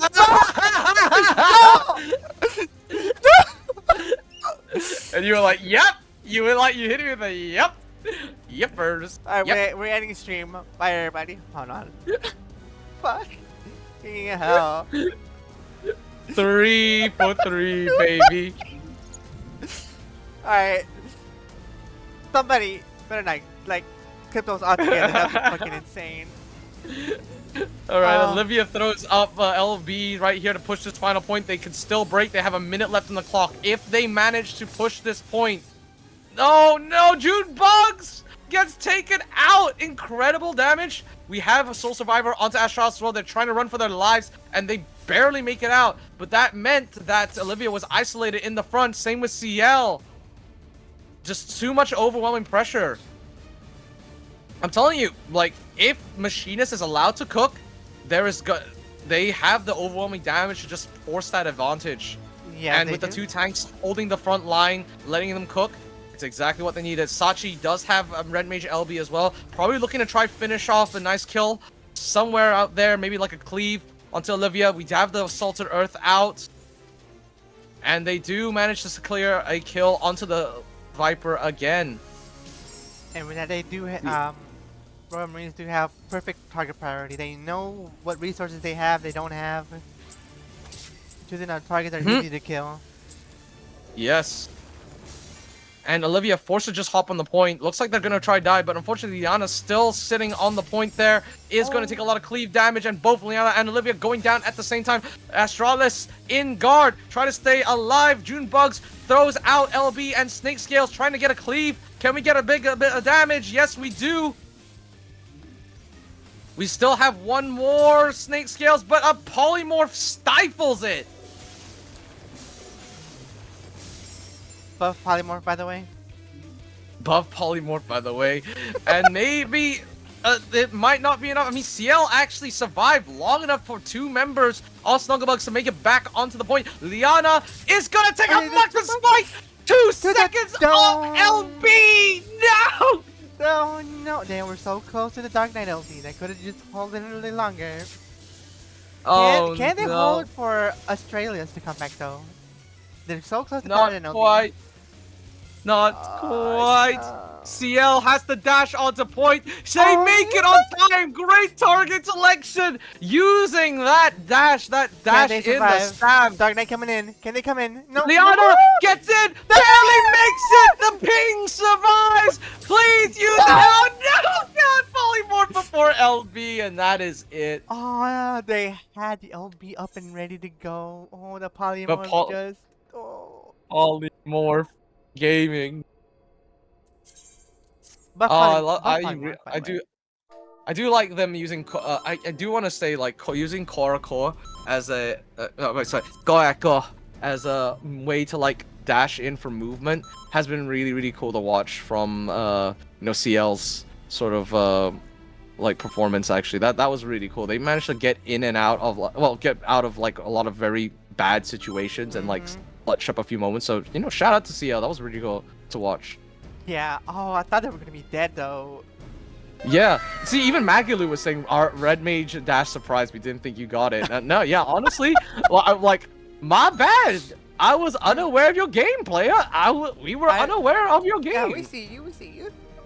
That was kind of clean. I ain't even gonna hold you. All right, and that will be, though, the Royal Marines taking it 2-0 over Snugglebug. So, Shizuko, with that in mind, we await your full collection of the leaderboards, the collection of scores. We have a leaderboard. Challenge. The one that you have so painstaking. The one that you at the bottom, with the set wins. So I assume you are going to collate everything together. Oh, we have everything together, everybody. Alright, results are in. Every round finished now. We have our winner and a pure sweep of tonight's games. Hold on. There we go. There we go. our final results are in. We have 3 and Maka's run getting 6 set wins, going 6-0. Amazing. Insane. Full sweep, very nicely done. Congratulations to 3 a.m. Macca's run. Enjoy what is probably now your 10 a.m. Macca's run. 10 a.m. Maka's run. I think it is 10 a.m. for them. Hold on. Yeah, maybe 10, 11 p.m. Maybe, I don't know. Yeah. Actually, no. And after that, we have Royal Marines on 2nd place, and Snugglebugs 3rd place, and Cozy Campers did an amazing job today, being 4th. Oh my god, these games were amazing, honestly. We love you, Cozy Campers, Royal Marines, 3 Macca's, and Sucklebugs. Thank you for pulling up. Yo. Yes, these were definitely some amazing games. Thank you. It was a joy to watch all of you. Yo, Loving the sportsmanship as well. Everyone was like, really just like putting all their hearts into the games, and like bantering even like in the sort of like the lobbies as well. It warms my heart that everyone's like like being all friendly and stuff. Because that's actually what PvP is all about. Because the players are the content, right, Shizu? yeah, that is true. We are here to have fun, playing a game that we love. Yes. That being said, we saw no volcanic heart today. And it's kind of sad. Not volcanic heart. Clown Town. Castle Town. Yeah. Uh, Yeah. sad. There will days. be no Yojimber. Yeah. Also, I think we are all we both are a fan of Indomie today. Yeah. I'm a big fan of Indomie just because of like the name alone. I'm Yeah? not gonna lie, very heavily biased, and so I love to see them like they got like a lot of pressure on them being like playing a warrior is actually like super difficult because you are expected to be the first one in, right? And despite the overwhelming damage that would just be thrown in their way constantly, they still just ran in and did their job. And you know what? As a fellow tank player, I gotta respect it. Just run in there and just go all gas, no brakes. That's exactly what I love to see. Don't Yeah. fear. No fear. You are a warrior. You are the front line. That's exactly what we look for. Alright, with that, we're gonna have all the team captains come back in. You're Hello. Hello. hello, Hello. yokoso, yokoso minasan. Mina-san. 今日は楽しいですね。 Wow. We're missing Hello. somebody. There they are. Oh, wait, I forgot Talke actually speaks Japanese. She must be like cringing internally. I can I'm make not listening to you, so no. it's fine. I can Don't make it, worry. I can make it worse. I don't speak it, and I was cringing, so. Oh my god. Alright. Well, Don't worry. I'm just here as a train's bodyguard. I'm just here to make sure you guys don't door for him. I'll make sure no one bullies. oh my. Yeah, PR manager, Tal manager, over here. Yes. Like making sure that I say the wrong thing. Okay, got it. Alright, but thank you Yeah. everybody for participating tonight. Hopefully you have fun tonight. Of course, yes. Thank you very much, everyone. Alright, did your teams have fun? Yeah. We learned a lot. At Mhm. least we were trying to improve through the whole thing. Yeah. Cozy Campus, you had a great back and forth, even though I feel like y'all were really brand new to this, huh? Yeah, we only started playing maybe like a week or two ago, and then we kind of heard about this, and then we were like, let's give it a try. Because our FC is kind of having their own in-house kind of CC, so a lot of people in our FC started like getting into CC and trying to practice. And then we were kind of just basically, I was just kind of just rummaging around the community, seeing what I can find. And then I was invited to this one to try it out, and we got a team together, and I feel like we're ready for FanFest now. Yeah. I'll see you out there. I'll be your number one fan. Hold on. Let me get my. Oh. Alright. Emperor Grey, how'd your team handle? Like, y'all had fun? We had a lot of fun. Yeah. Go worked on our communication, got stronger there. Held our own, and yeah, it was good. It was good practice for us, good experience for us, and everybody was laughing, having a good time. So yeah. Yeah. I want to talk to you about. So on the red sands, on that choke, did y'all wait for them to walk up into there and just go in? Yeah, the one point where they popped their shields early, we waited their shields out. Yes, Oh, exactly. okay. Very nice. Yeah, I did that twice. We saw that twice and it worked perfectly for y'all. That's amazing. Despite me yelling to back up. I was like, Back up! Back up! Was it like watching like a car crash in slow motion? You could just kind of see it happening. You're just like, no. I please." was like, okay, one person on point, bait it out. One person on point, one person on point, and then we're all getting funny. salted in. Yeah, I got to the point of no return. Oh no. You got flashbacks to just being in front lines and then just seeing an entire alliance getting yoinked in. You're like, well. Oh Yeah. my god. Having done it thousands and thousands of times, I can smell them. It's just a You little can smell feeling in the them. back. You see them coming The from miles senses. away. Oh my god. Alright, so Mushy. Y'all had fun? How was your team? Yo, it was really good actually. Lots of learning experience and all of the scrims that we had prior to this helped us a lot. Y'all went 6-0. I think it did. Yeah, Yeah, y'all I'm did. proud of my team. Yeah, y'all did amazing. I felt Jay's aura coming through y'all, by the way.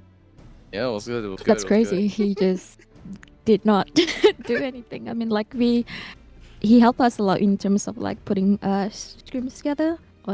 He fought against Oswald's team and his team as well, just to like get the, I guess, the scaredness of just it's okay to die, but like die the right way, if that makes any sense. So Yeah, it makes a lot we're of sense. okay. Yeah, we're okay with like losing as long as we're losing the good way. It's how he say it. So shout out to him. Yeah, no, it's fair. It's all like good. I think everyone here, I just want to like say, showed like very good fundamentals. And it's because in general, right, PvP is not a very popular game mode. It's not very well known, and it's very hard to get information in general. But despite the fact that a lot of you were new and seemingly this was like your first tournament for quite a few of you, you all did very, very well. Like I'm telling you this now, you probably like if you went and did any of this in casual queues, you probably like stomped the majority of your games because people just don't really know what they're doing, and I can't blame them because there's no info out. But you all played like solid. I mean, for one thing, you didn't all just run in and try and die solo on point. So good on you for nobody doing that. So Yeah. give yourselves a round of applause for not dying on a solo on point trying to be the main character. You all played as a team, and that was very beautiful. We got the soundboard. Yes. Oh my god. Okay. Olivia, you had fun? How was did your team have Yeah. fun? Hopefully, yeah. Yeah, I mean, like we had some ups and downs, but we got to pop off a few times. So I am Yep. perfectly happy with our performance at our second tournament. So Yeah. Make sure you get clips as well, Olivia, so you can post them on YouTube and farm clicks. Yes. yes, Get those. the algorithm must be chased. Farm the aura. Yeah. You all did amazing. What? today. Excuse me? Oh, Oh Tao. yeah, actually, Tao, yeah, right. Like, is I believe that the play of the night it does belong to the Cozies, was it, or was it Snuggles? Wait, who got the So, slam? Snuggles, I think. Snuggles got it. Yeah, Yeah. Snuggles got the. yeah. The 5-person kill, yeah. I think it was Yes. Knowles, yeah. I just want to say It we was. contributed at least. We contributed at least. Look.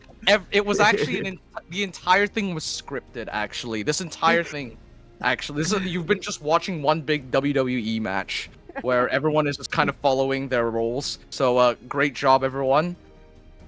You know, great show. We fooled everyone in chat. They fold. But yeah, no, all of y'all again did amazing. I hope y'all learned a lot. I wonder if Gidson would do another one of these. Though I hopefully me and him can do something about it. Do another one, and hopefully I show up again. Yeah, we'd be open to joining. I think there's a couple more members of my FC that were interested in joining, so I don't know, maybe if we get enough people we can split the cozies into 2 teams. But And I but love we'd be interested. I love how you just like brought your whole made a team, just came in, jump into your first LP. This is your first LP, right? Yeah. Honestly, without Tal helping us, she made the process so much easier and just understanding like, what to look for, what to prepare for. So, big thanks to Tal, and then giving us the courage to kind of come in and try and practice here. So it was. I actually have something to say. I think like any person watching here that has coached a team would be crying happy tears seeing how the coaches were communicating. This is like literally the 3rd time I see them play, and it was like just seeing how they were trying to play together and communicating what they had, and obviously like it worked for one play and then oh god, they're pushing back, what do we do? That's kind of what is to be expected as a new player. That's very normal, but it was so much fun to listen to their comms. That's awesome. Tal, you've got a good gathering of people here. Yes, you do. Like, I mean, that credit goes entirely to Doom. I met them last week. I'm literally just helping. Wait, seriously? Man, she was so helpful. Yeah, we met her last week. She was Last very week? helpful. Yeah. That's correct. Wow. They literally adopted me. They adopted this lizard out of the blue totally. I'm not sure how this happened. They found me in a box. I was saying, if I in a box or something. I was gonna say the It was chemistry was meant like to really be. good. It was- I thought you'd known each other for a lot longer than just Yeah. last week. Wow. It's just meant to be. That's why the chemistry just works so well. But yeah, y'all had the fundamentals down though. Y'all did great. Yeah. Thank Thank you you, all of you guys. too. But yeah, thank y'all for coming. Hopefully y'all enjoy and hopefully y'all have a good night. Thank y'all for coming. I'll let y'all go Cool. now because I know y'all Thank you, tired and Suko. sleepy. All right, thank you guys. This is Really dying. appreciate Go get some rest machine. it. Thank you. Yeah. Thanks for having us. Yeah. All right. Ciao. Ciao, everyone. Bye. Bye. Thank you again. Alright, hon. Alrighty then. We finished all the team matches. We got our winners. We talked to the team captains. They all had fun. What's next to do? Well, nothing left but to roll out the red carpet. This camera. Let the people know what's going on in your life. No. Too far. Hold on. Alright, guys.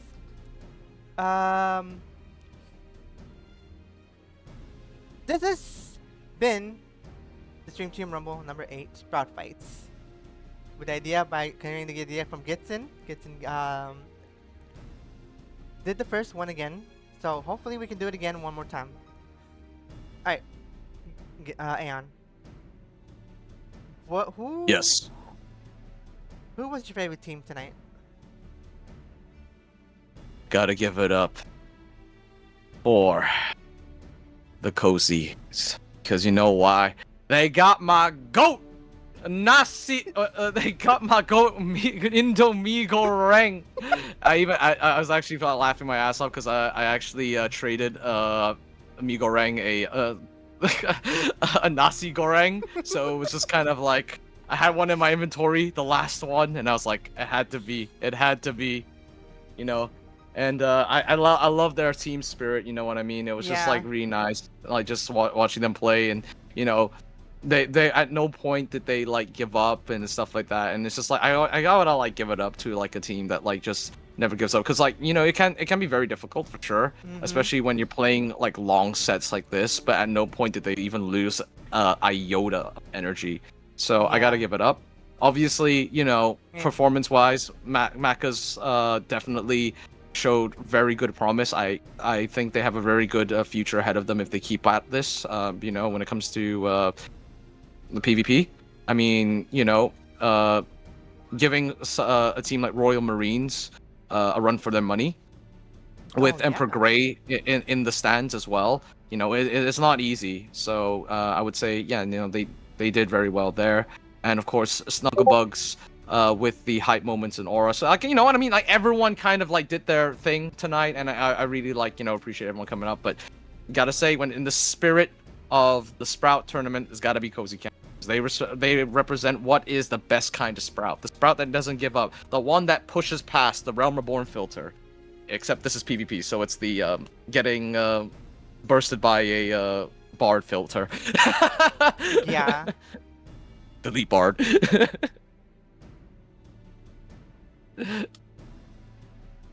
But yeah, so that's my take. Give me 1 second. Of course.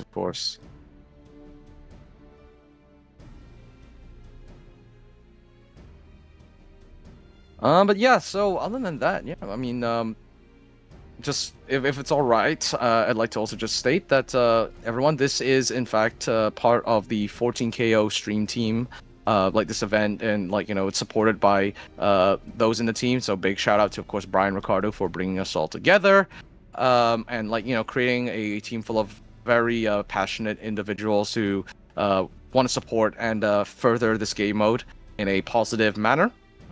And as well as that, we've got other people here like who showed up, like Talke Renair, Olivia Lugria. I'm possibly butchering your names. I hope I'm not.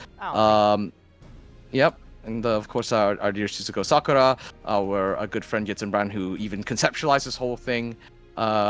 These people like stream quite a bit. Not just Final Fantasy XIV, but like other games. But generally speaking, their main game is Final Fantasy XIV, so please do give these people a follow, as not only do they put these teams together and also devote time to coach them and help them out, but they also are just as passionate in the game as we are. So yeah, show some support, give those all a follow. I guess, if you would also like to follow me at twitch.tv/AeonXII, that is Aeon, my name in the game, plus XII. You may do so. That worked. That is, in fact, me, yes. So you can give me a follow as well. I promise I will, at some point, return to Final Fantasy XIV PvP, because I have been playing it, just not on stream. That's because, I kind of get, I guess, a bit, like, a bit drained when I think about ranked, but perhaps I will do more like casual queues and stuff like that, and just chilling. Everybody gets drained with rank. Exactly. So, yeah. But casual queues, good times. I might do what other fellow streamers like Sherman, aka Laughing Man, does. Oh yes. Can you thank you for nasi goreng? Of course, the nasi goreng. Enjoy that nasi goreng, brother. This is the food of my people. I appreciate you representing what it truly means to be Southeast Asian, Indonesian, Malaysian, that region.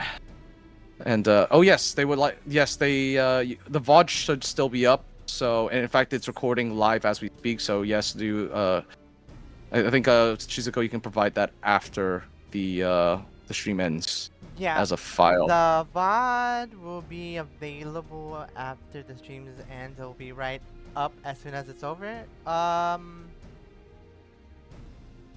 gonna say the VOD will be up for about 3 months. Yep. Thanks to my. So yeah. Yeah. So, with that being said, we could end it here. Yes. What do you say? Yeah, thank Yep, you I'd all. say that's fine. Thank you all for participating today, and hopefully we can do this again. Uh, any parting words? Have fun with the game. I know a lot of people say queue up ranked, but no. My message is have fun with Final Fantasy XIV. I love Final Fantasy XIV. It's a good game, and thank you all everyone for being the reason why I love this game. Yeah, and thank you everybody. Even though I dislike this game. I hate it. I hate 14. Oh my god, hold on. Delete that, delete that, delete that. Alright, with that being I love said, 14. I love 14. I love 14. I love 14. thank you guys again. Yeah, have a good night. Thank you for watching. Wait, hold on. Alright. Aeon, before we go, we gotta raid somebody. Hold on, who do we raid? My default would be the prince himself. Reason why we were all The leaving Prince together of in the first PvP place. himself. Yeah. You know? And you know, a lot of people like think or people don't appreciate Brian. I feel like, you know, like they go like, but he's so popular, right? No. He's our guy. He's our guy. Gotta show him some love, give him his flowers. You know? So yeah, Brian Ricardo's my vote. Alright, we're rating a Marvel Rival streamer. That's a joke, by the way. We're not doing that. We're not doing that. It's insane. Imagine dragons. Ah, Have a man. great rest of your day. How amazing. Yeah. Have a good night, everybody. Rest up, Bye-bye. hydrate, drink a lot of Dr. Pepper. I mean, water.